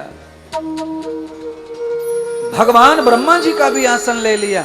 आप समझ गए कथा क्या कह रही है? जिनसे वरदान पाया, जिनसे ज्ञान पाया, जिनसे थोड़ी बहुत पहचान पाया, उनको ही डसने पहुंच गया। ब्रह्मा जी की भक्ति करके, ब्रह्मा से वरदान करके ब्रह्मा की खटिया हिला दी, गद्दी छोड़ो, नहीं तो मैं बदनाम कर दूंगा, नहीं तो मैं ऐसा कर दूंगा, नहीं तो मैं मार डालूंगा। ब्रह्मा जी ने कहा ले भाई ले, जो तू मांग रहा है ले, तेरा भरता भर ले। ब्रह्मा जी चले गए विष्णु के पास, भीमा का युद्ध विष्णु से हुआ, पर ब्रह्मा जी ने ही गलती कर दी, विष्णु तुझे नहीं मारेंगे। अब ब्रह्मा जी क्या करें? तो ब्रह्मा विष्णु दोनों शिव जी के पास गए, महादेव के पास। महादेव को जाकर कहा, परमात्मा हे शिव रक्षा करो, पाताल से लेकर पृथ्वी लोक से लेकर समस्त लोग दुहित हो रहे हैं, राक्षस ने सबको कष्ट में डाल दिया है, देवता अपने घर रह नहीं सकते, ब्रह्मा अपने ब्रह्मलोक में नहीं रह सकते, सब त्राही त्राही कर दिया उसने। ब्रह्मा जी के वरदान से आज ब्रह्मा जी पछता रहे हैं कि मैंने ये प्यार क्यों दिया, ये दुलार क्यों दिया। भगवान शिव जी ने कहा, मैं कैसे मारूं भीमा को, मेरा तो कुछ बिगाड़ा नहीं उसने, और जब तक वो मेरा कुछ बिगाड़ेगा नहीं मैं नहीं मार सकता उसको। आप जानते मैं न्यायकारी हूं, दयालु हूं, और आप सब देवता न्यायकारी दयालु हैं, आप अनायास कैसे किसी को दंड देंगे? मेरा नहीं उसने कुछ पाप किया है, इसलिए हे नारायण मुझे माफ करना, पर हां जिस दिन वो मेरा पाप कर देगा, अपराध कर देगा, उसी दिन उसका अंत कर दूंगा। तो विष्णु कहने लगे, शिव कोई मार्ग बताओ जिससे उस दुष्ट का खात्मा हो। तो भगवान शिव ने कहा कि इंद्र को बुलाओ, इंद्र मायावी हैं, और कैलाश की ये मिट्टी भेजो इंद्र के हाथों से, और इंद्र माया का रूप बना करके सुतीक्षण से जेल में मिलने के लिए जाए और वहां जाकर ये मिट्टी दे के आए और कहे कि श्रावण का महीना शुरू होने वाला है, श्रावण के महीने में जेल में पड़े पड़े क्या है, भगवान शिव के कैलाश की मिट्टी से शिवलिंग बनाओ। सुतीक्षण महाराज जब शिवलिंग बनाने शुरू कर देंगे तो उनका जाग जाएगा पुण्य, और उसी समय पाप जाग जाएगा भीमा का। इंद्र मायावी रूप बनाकर आए, भीमा की जेल में आकर के सुतीक्षण से मिले और मिट्टी दान की सारा दृष्टांत बताया कि ये मिट्टी कैलाश से लाया हूं, भगवान ब्रह्मा विष्णु महेश ने भेजी है, ये भीमा को नाश करना है भीमा का। तो आप ऐसा कीजिए कि इस मिट्टी से शिवलिंग बना करके अर्चन करो, जेल में बैठे बैठे, सामान की जरूरत नहीं है तुमको, खाली शिवलिंग बनाओ, ओम नमः शिवाय बोल के कोने में रखते जाओ रखते जाओ रखते जाओ, अर्चन हो गया। सामान ना हो, पदार्थ ना हो, वस्तु ना हो, जल ना हो, दुग्ध ना हो, तो मानसिक अर्चन भी किया जा सकता है, मंत्र बोल के मंत्र अर्चन, और मंत्र से ही अर्चन होता है, फूल से अर्चन होता है, फलों से अर्चन होता है, अनेक प्रकार के रसों से अर्चन हो सकता है। शब्द से हो सकता है, और कुछ भी न हो तो प्रेम से भी भगवान का अर्चन हो सकता है। आचार्य कह रहे थे ना, अभी प्रारंभ में व्याख्यान में आचार्य ने बताया था, अवधेशानंद जी कह रहे थे ना कि सामान के बगैर भी भोले को पूजा जा सकता है, अर्चन किया जा सकता है। कैसे करें अर्चन? है आपके शरीर में अमृत भी है, और वो अमृत रहता है आंखों के पीछे। अमृत कहाँ रहता है? आंखों के पीछे। जब आपकी आंखों में से आंसू प्रकट हो जाता है भगवान की आर्द्रता के लिए, वो अर्चन हो रहा है। भगवान कहाँ है? तो भगवान यहाँ सीने में शिव का स्थान बताते हैं, बॉडी में ये शिव, नाभि में विष्णु का स्थान है, रीढ़ की हड्डी में नारायण श्री गणेश का स्थान है, गले में सरस्वती का स्थान है, जीवा पर समुद्र का स्थान है, आंखों में सूर्य का स्थान है, कानों में आकाश का स्थान है, नासिका में पृथ्वी का स्थान है, चमड़ी में पृथ्वी का सुगंध का स्थान है। सब स्थान बटे देवताओं के।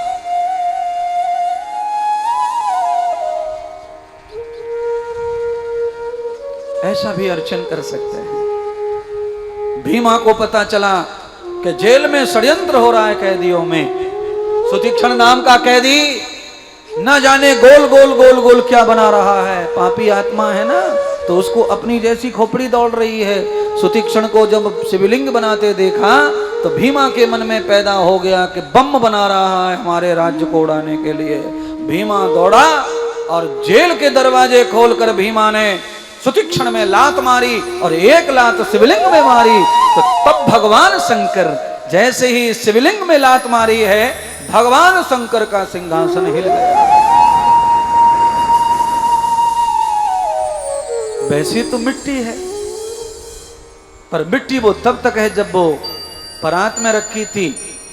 जब उसका आकार भक्त ने लिंग रूप में बना दिया तो अब वो मिट्टी नहीं है, उसमें रूप दिख रहा है हर आदमी को।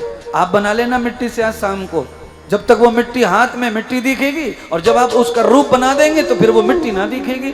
अंधे से अंधे आदमी को लाके हाथ में पकड़ा के चेक करके बता देगा ये क्या है। रूप से नजर आता है परमात्मा।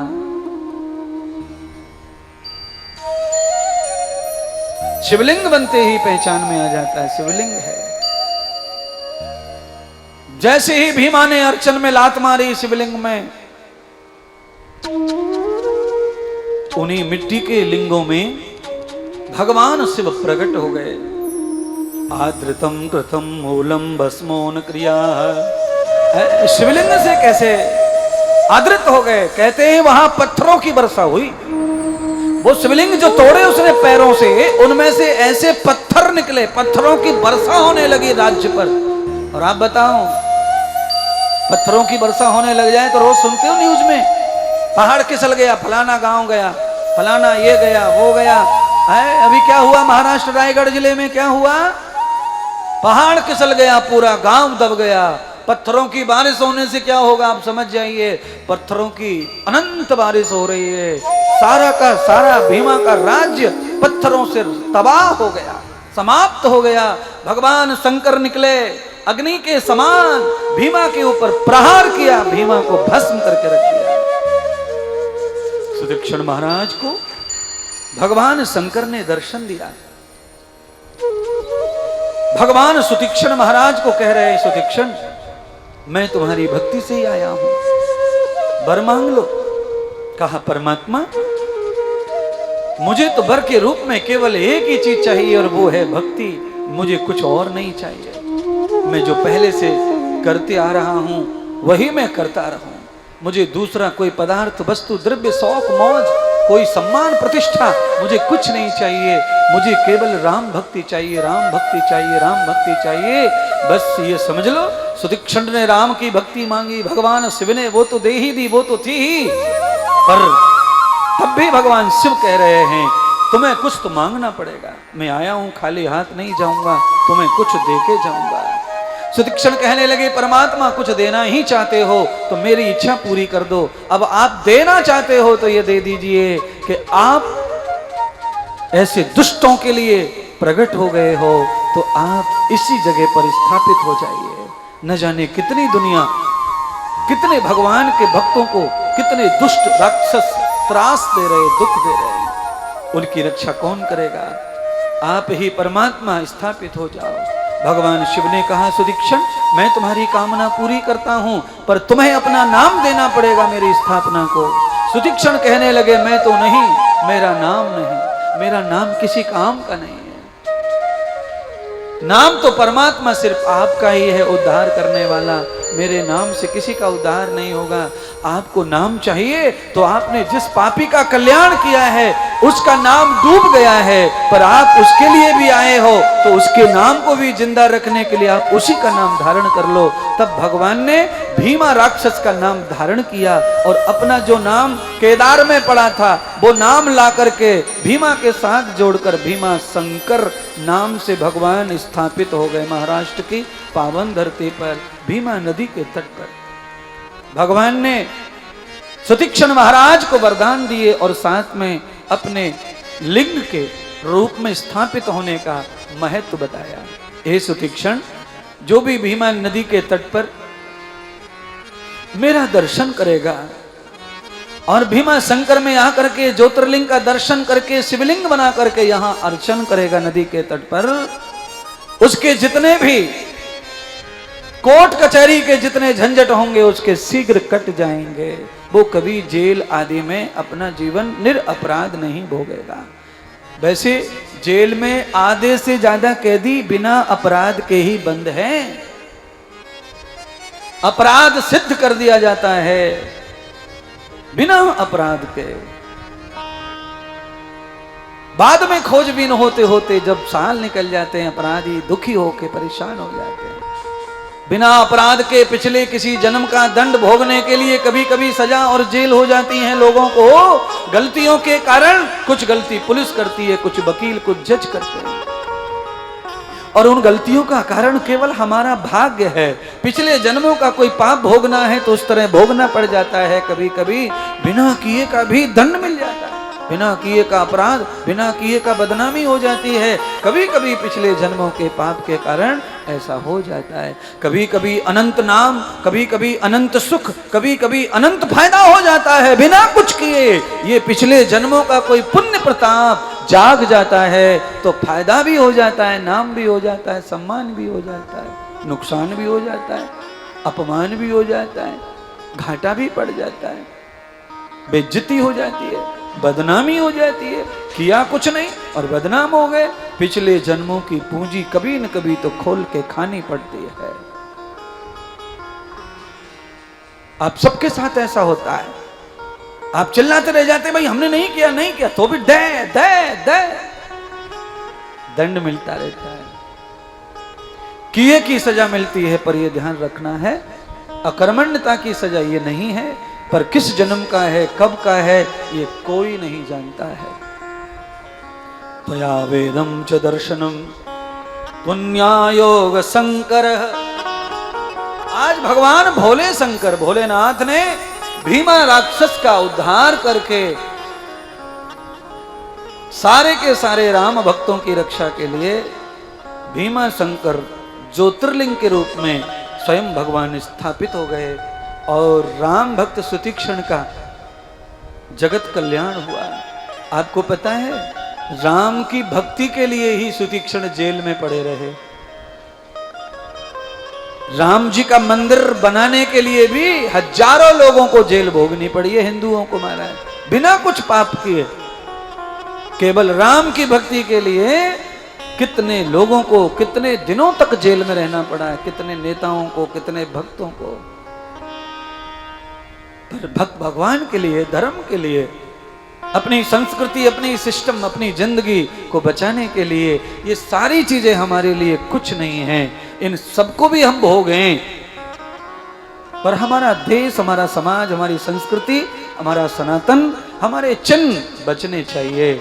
आताताइयों से हमेशा लड़ने का हमने साहस किया है और ऐसे ही हम लड़ते लड़ते साहस से सनातन की रक्षा करते करते समाज को, संस्कृति को बचाने के लिए हम ऐसी कुर्बानियां, ऐसे संकट जीवन में भोगते रहेंगे।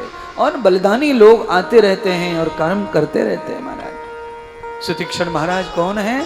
प्रेमी है राम जी के। सुतीक्षण राम जी को जानते तक नहीं है। गुरु जी ने जनवाया, राम जी से प्यार हो गया गुरु के कहने से। यही तो है गुरु महिमा है। इस दुनिया में यही सबसे बड़ी महिमा है सनातन की, जो देखा नहीं उससे प्यार हो जाता है। बोलो, आप में से कौन सा माई का लाल है जो तुमने राम को देखा है, किशन को देखा है, शिव जी को देखा है? अंदिर मंदिरों में भले ही भटकते रहे ना, कुछ ना देखा है? बताओ, शिव जी सोने के होते हैं? नहीं होते। पारस के होते? नहीं होते। पर हम तो बना रहे हैं ना मंदिर, बहुत सारे सोने के, पारस के, इसके उसके। किसी ने देखा नहीं है पर प्यार हो जाता है प्रभु से। किसकी बदौलत? गुरु की बदौलत। हम गुरु के वचन पर भरोसा कर लेते हैं तो प्रभु से प्रेम पैदा हो जाता है, लगाव पैदा हो जाता है, निष्ठा पैदा हो जाती है। इस दुनिया में तो आंखों से देख के भी प्यार नहीं होता है, नफरत आ जाती है। और यहाँ बिना देखे प्यार हो रहा है भगवान से सब दुनिया को। और ये ऐसे नहीं हो रहा है, कुछ लोगों को थोड़ा मतलब के लिए, स्वार्थ के लिए, दुख के लिए। दुख में आदमी इसको सबको ट्राई करता है, कहीं सुख नहीं है तो हार के थक के फिर वो ये ढूंढता है कि भैया सब भगवान भगवान कर रहे हैं, चलो अपन भी कर लें भगवान भगवान। चलो चलो चलो चलो चलो चलो हरिद्वार, वहीं करया में 9-10 दिन हर हर गंगे हर हर महादेव, हर हर गंगे हर हर महादेव। कुछ तो कुछ होगा, कुछ तो कुछ होगा। होता है, कुछ न कुछ करने से कुछ न कुछ होता है। ऐसा नहीं होता है, हो जाएगा। आपको ये सब सौभाग्य प्राप्त हो जाए, चाहे आप किसी भी मतलब के लिए पूज रहे गंगा, आपका मतलब सिद्ध हो, आपकी सफल हो, आपकी श्रद्धा बढ़े। और मतलब सिद्ध होता है ना तो आदमी का प्यार बढ़ता है भगवान से, श्रद्धा बढ़ती है। आपका मतलब पूरा ना हो तो श्रद्धा घटती घटते घटते घटते इतनी घट जाएगी कि फिर आप इतकू ना देखेंगे, फिर आप बितकू देखेंगे। कितकू? इतकू बितकू। फिर आप इधर ना देखेंगे, फिर आप उधर देखेंगे। चलो कोई चमत्कारी बाबा देख ले, कोई चमत्कारी पंडित जी ढूंढ लो, है ये बाबा तो ज्ञान और गुण देता, संस्कार देता, ये तो जीवन सिखाता। यहां तो ज्यादा लाभ नहीं है। अब चमत्कारी बाबा देख लो, कोई चुर्र ऐसा कोई बाबा मिल जावे कि हो एक बार यूं गर्दन को हिलावे, चिड़िया की तरह नहा करके फड़फड़ावे, ऐसा हु हा हा करे और बस हमारा काम हो जावे। है चिड़िया जब भीग जाती है ना, कौआ भीग जाए, कबूतर भीग जाए तो वो ऐसे करे। तो ये कुछ कबूतर टाइप के ही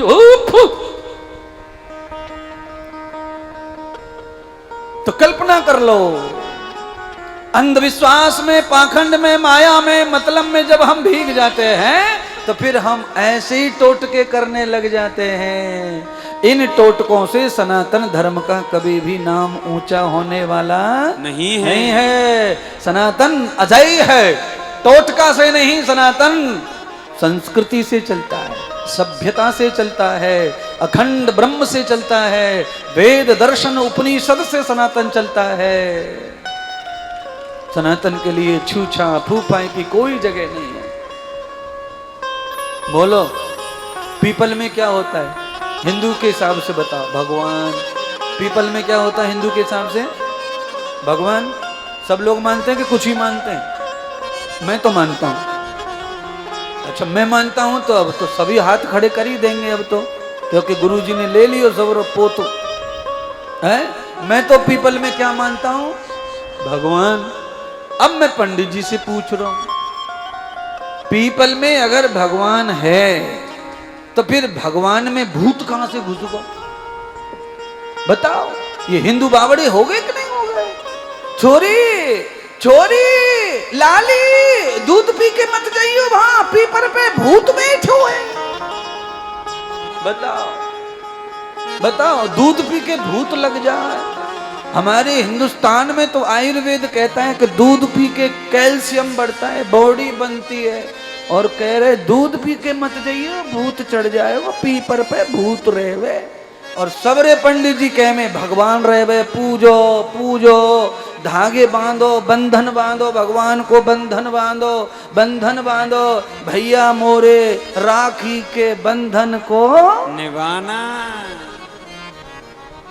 आप कहेंगे भगवान को गीत गा दियो, भगवान थोड़ी भैया है, भगवान तो भैया ओरिजिनल है, इस श्लोक में लिखा हुआ है त्वमेव बंधु च सखा, त्वमेव लिखा हुआ है महाराज। तो पीपल को बंधन बांधते समय भगवान का रूप देखकर बांधते हो, तो बाद में पीपल को बदनाम मत करो, उस पे भूत मत बिठाओ। क्या नहीं बिठाओ? भूत। जिसके पेड़ की लकड़ियां यज्ञ में जलती हैं वो भूत वाला नहीं है, अवधूत है वो। कौन है वो? अवधूत। दिगंबरा दिगंबरा श्री पाद वल्लभ, वो भगवान विष्णु है, शिव है, ब्रह्मा है, तीनों रूप हैं पीपल में। चलिए भीमा शंकर महादेव को प्रणाम कर लें और अब आरती कर लें। कल फिर मिलेंगे आपसे इसी समय, आपके साथ जुड़ेंगे धीरे धीरे। कल मैं सबसे रिक्वेस्ट हिंदी में बोलता हूँ, प्रार्थना करता हूँ, कल सोफा खाली करना है, जमीन में बैठना है 2 घंटे खाली, कुर्सियों को खाली करना है, जमीन में बैठना है। कल महात्मा संतों के लिए कुर्सी सोफा 1.5 घंटे खाली करना है। सभी को थोड़ी कष्ट होगा, चाहे जो भी हो, उतना प्रोग्राम आपको करना है। और 10, 20, 50 कुर्सियां और मंगाई जाएंगी, बढ़ाई जाएंगी। कोई भी तकलीफ न दें, आनंद के साथ कल 9:30 बजे अपने पंडाल को यथार्थ भर के बैठें। कल का सत्र सुबह 9 बजे से 4 बजे तक निरंतर चलेगा। उसमें 1 बजे कथा शुरू होनी है, इसीलिए सबको ध्यान रखना है कि आप टाइम पर आकर के संतों का सम्मान स्वागत करेंगे। उनके बढ़िया बढ़िया वाणी का उद्बोधन होगा, बड़े बड़े संत भी कल पधारेंगे और सभी प्रकार के संतों का, हर अखाड़े के संतों का आप आनंद दर्शन करेंगे। आपने संत भंडारे के लिए सहयोग किया है, अभी थोड़ा सा टाइम और है, थोड़ी सी दक्षिणा ज़्यादा बटेगी, इसीलिए थोड़ा सहयोग और करें संत भंडारे के नाम से, और थोड़ी सी पूंजी दान करके सब संतों को हंसी खुशी विदा करना है। इसी के साथ आप सब लोग जुड़े ही हैं, सोमवार आने वाला है, उसका लाभ सब लोग खूब खूब हरिद्वार में लेवें, खूब अभिषेक करें भगवान गंगा मैया का, रुद्र भगवान का, शिव जी का, और परम आनंद का बास, परम आनंद का साथ हमेशा हमेशा आपका बना रहे। उसके लिए अब 2 ही दिन बचे हैं, इनका पुरजोर आनंद लीजिए और इनका संग कीजिए। बहुत बहुत धन्यवाद। आरती के साथ आप सब लोग। जय श्री राधे। मंच पर सभी मुख्य यजमान, सहयजमान एवं आरती के यजमान सभी उपस्थित हैं और अब हम चलते हैं आरती की ओर। आरती। ओम जय जगदीश हरे। मात पिता तुम मेरे, शरण गहूँ मैं किसकी, स्वामी शरण गहूँ मैं किसकी, तुम बिन और न दूजा, प्रभु बिन और न दूजा, आस करूं जिसके। ओम जय जगदीश हरे। तुम पूर्ण परमात्मा, तुम अंतर्यामी, स्वामी तुम अंतर्यामी, परमेश्वर पार ब्रह्म परमेश्वर, तुम सबके स्वामी। ओम जय जगदीश हरे। तुम करुणा के सागर, तुम पालन करता, स्वामी तुम पालन करता, मैं मूरख खल कामी, मैं सेवक तुम स्वामी, कृपा करो वरदान। ओम जय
पात्रमध्ये सुतं तोयं भ्रामितं केशवोपरि अङ्गलग्नं मनुष्याणां सर्वं पापं व्यपोहति सर्वं कष्टं व्यपोहति जलेन शीतलीकरणं पुष्परदेवाभिवन्दनं स्वात्माभिवन्दनं मन्त्री मन्त्रपुष्पाञ्जलिः हरिः ओं जग्नेन जग्नमय जन्तदेवा तानि धर्माणि प्रथमान्यसन्नतिह नागं महिमानः पूर्वे साध्या सन्ति देवा ॐ राजाधिराजाय प्रसय्य साहिने नमो वयं वै